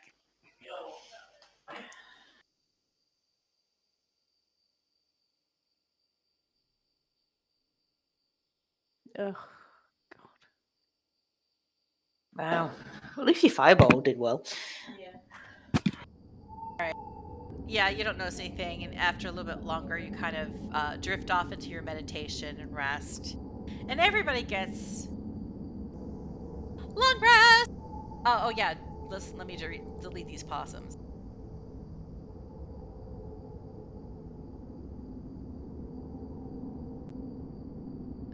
Tone shift. So it's morning time. Rise and shine. Woohoo! The day rises. It's dawn. You all come awake. You're all feeling better. Your wounds are healed. Uh, Sprinkles is full of herself. She's feeling a lot better than she was the night before. And she kind of like circles, like she's doing the pee-pee dance.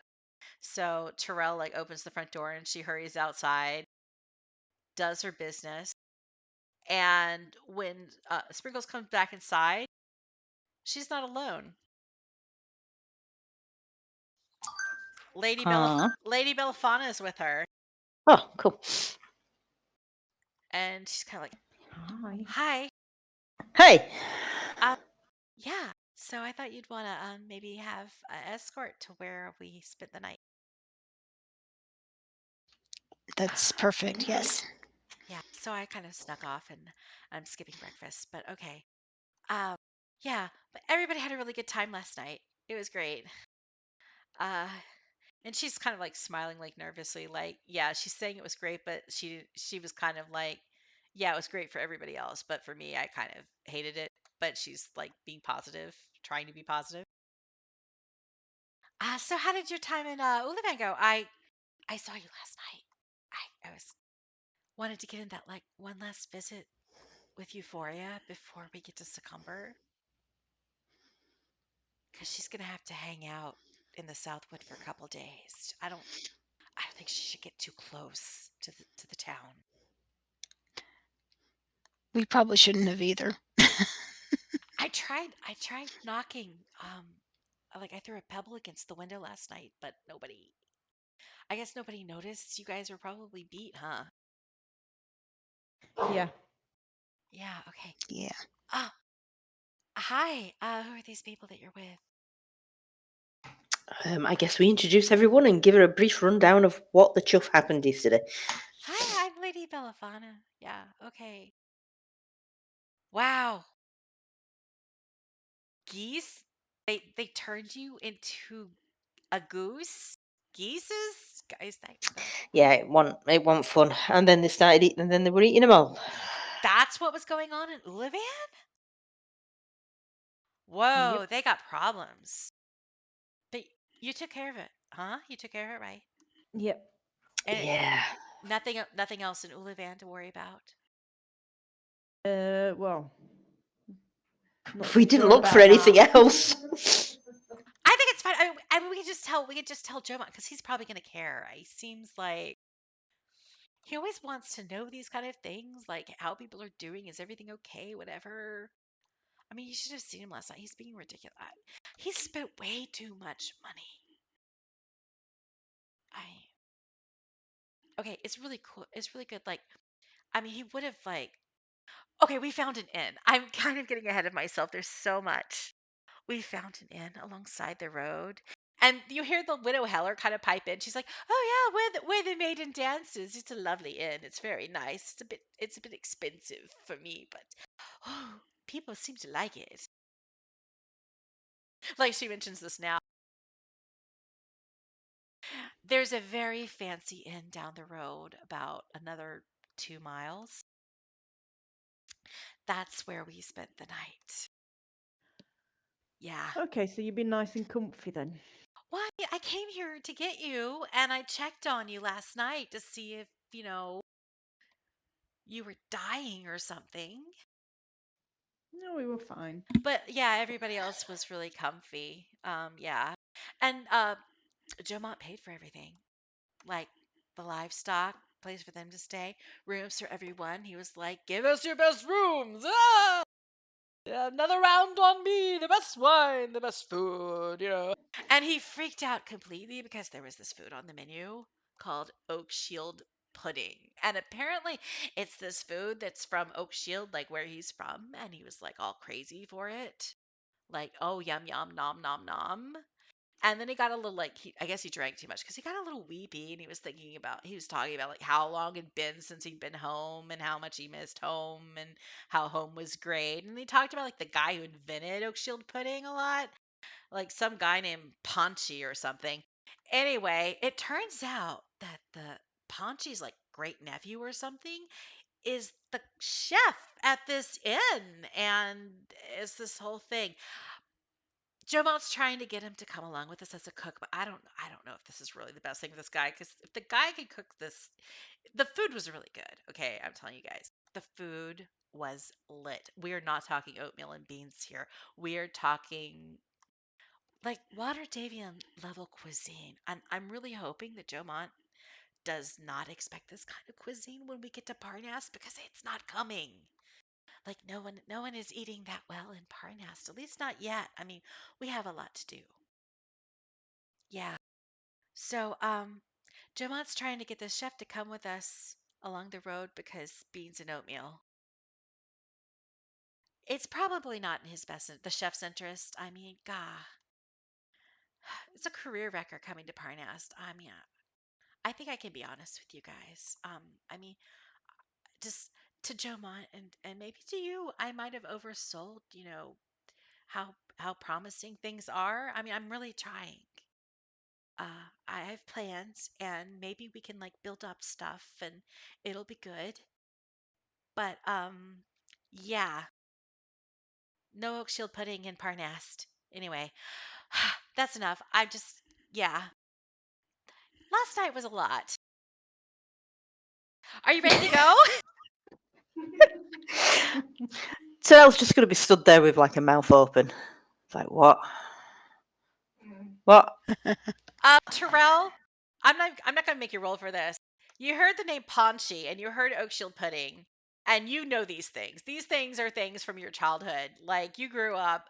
Oak shield pudding is totally a thing that comes from the town that you grow up in. It's like the dish of your people. Um, Paunchy Willow is the name of an old guy. He was old even when you were young.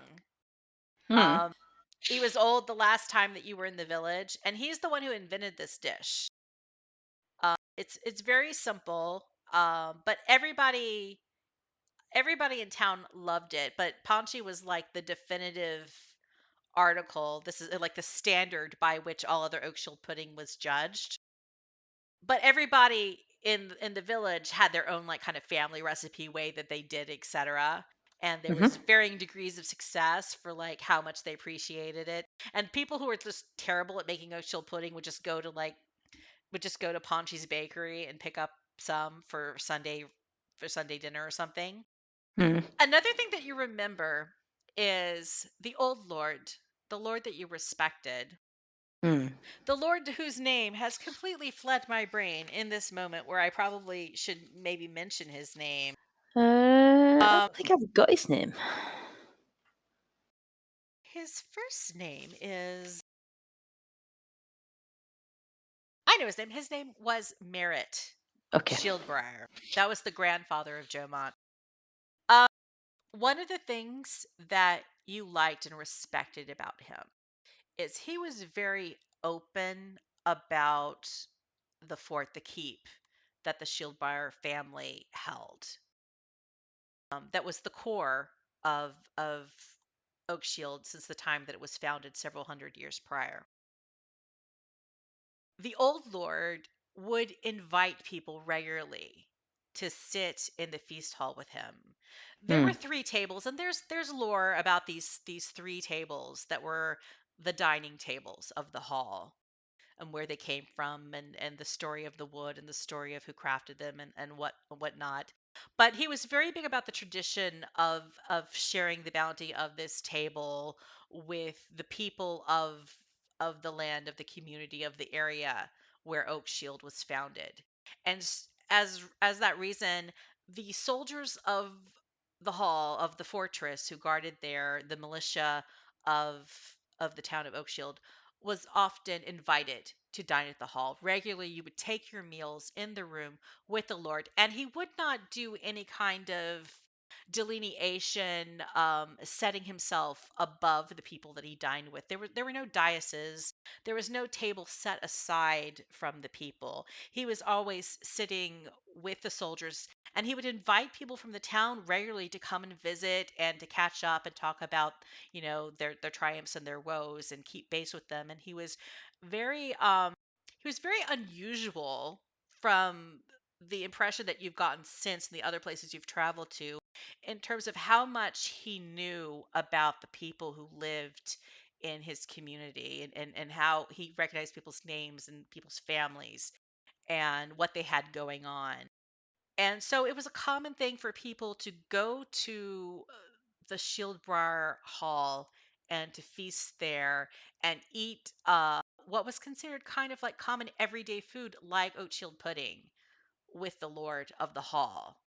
And one of the things that made you bitter and you held against the Lord's son when the old Lord died and when the son took over, was that he sought to not only destroy those 3 tables that were symbolic, and set one above everyone else, but he ceased to allow other people in. He no longer invited the villagers.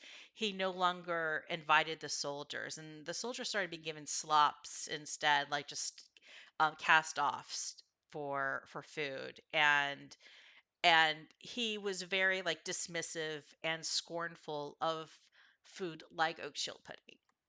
Okay. So that was one thing that set the sun aside, and I can't remember his name either, but it starts with an R. I remember that much.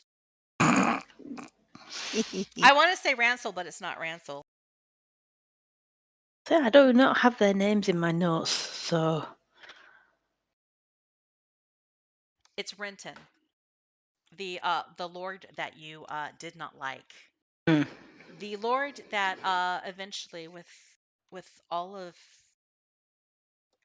his mismanagement and eventual kind of transgressions against the history and traditions of Oakshield itself, and his threat against the most sacred space in Oakshield, the great tree, the Dryad's tree, eventually led to you confronting him, bearing arms against him, and slaying him some, what, 15 years ago? Hmm. But the mention of Oakshield pudding, of course, it brings back a lot, because you haven't had it in quite some time. You haven't had it since the last time that you were in Oakshield, which was what, 15 years 15 ago. years ago, yeah. But it's the food of your childhood. And you recognize the name Paunchy Willow. Absolutely. You know that person. Okay. And so this all means something to you. And from the way that Bellefonte is describing it, finding this food at this inn, far south, like hundreds of miles south of your hometown, meant something to Joe Montshilbriar as well. But back to what else were we doing before I kind of got off that tangent of background? Because I did want to point out that you knew what the hell she was saying. Okay. That's it resonated with you. But yeah, I think she's kind of like, are you eating breakfast here? Or do you want to come along to the inn where like Joe Mont's already paid for stuff? She was like, we could do that. We could How far do we think? How far is the inn? Did she say a couple of miles? Yeah, like about half an hour if you guys move briskly. We got attacked by possums on a 15-minute walk last night. Yeah, you did. Yeah. You did. Giant possum. It was a huge rabid possum. Yo. It's hard out there on the street. Yeah, I do kind of feel like the widow probably doesn't have a lot in, so maybe we should like take our leave and let her get on with stuff and organising the village to string up Zeke. So you tell Frida Coin Spinner and Rankin. Harton. God. You tell that guy with a sword to like get their act together, get their stuff together. We're just gonna go head down the road to where the Maiden dances. Get out of the widow's hair. She waves you off. You hike down the road in like another half hour. And by the time you get like past that half hour, all of a sudden the road shifts again from dirt and mud patches and deep ruts to a sharp line of paved, smooth cobblestones. Like suddenly you've reached a stretch of the road where somebody has gone to precise effort to make it easy travel and pleasant to the eye. Bellafana, she kind of, as you go along the road a little bit, and she points towards a turnoff. You turn off kind of like a slight opening in the wood breaking, and you go like maybe a few 100 feet off of the road. It's very secluded and surrounded by trees. You get to a point after a couple 100 feet where you see there's a couple strings of something um, dangled from the trees, like it might have been some kind of arcane lanterns or something that would have given off light at nighttime, but because it's dawn and the sun has come out, the light is no longer visible. And then another 100 feet, you see various wagons and carts and horses at post. And there is a very large sign with a painted lady on it and words in large relief, elegant script that says, "This is where the maiden dances in." And I think that's where we're going to leave it because I just realized that it is 4 o'clock. And we still have not gotten to Succumber. Oh my gosh, you're like so close. I think So close. Next time. you just have to gather the wagons because you didn't spend the night at this inn. So everybody's just got to get back on the road and make that last day's travel to Succumber. Okay. Look, I don't have any roses and thorns except for the part where I rolled like crap during the combat. As did I. Well, no, my skill rolls were really poo, and basically, well, I wasn't aware at all. Pretty low skill rolls. Just me navigating this program interface. That's the thorn is the interface, Fantasy Grounds, and the fact that like we play like once a month, and it's been so long since leveling up, having to do anything. I'm trying to use the one D&D rules to like give rangers cantrips, and it's like it's not letting me give you cantrips. Crazy stuff. But hey, it'll be what? It'll be 2023 before you guys get to level up again. So by that time, we'll have no idea what's happening. And True. Are we doing one in December? well, it depends on if people are actually able to do one in December. Because it seemed like this would be the month most likely to have a calendar conflict. Yeah. Normally, we would do something on December 17th. Yeah, and that's pretty. There's a good chance I'm going to be at a party or a party to go to. So I think we've got some at that night. 17th. It's niece's Opera North. Yeah. innit? Yeah.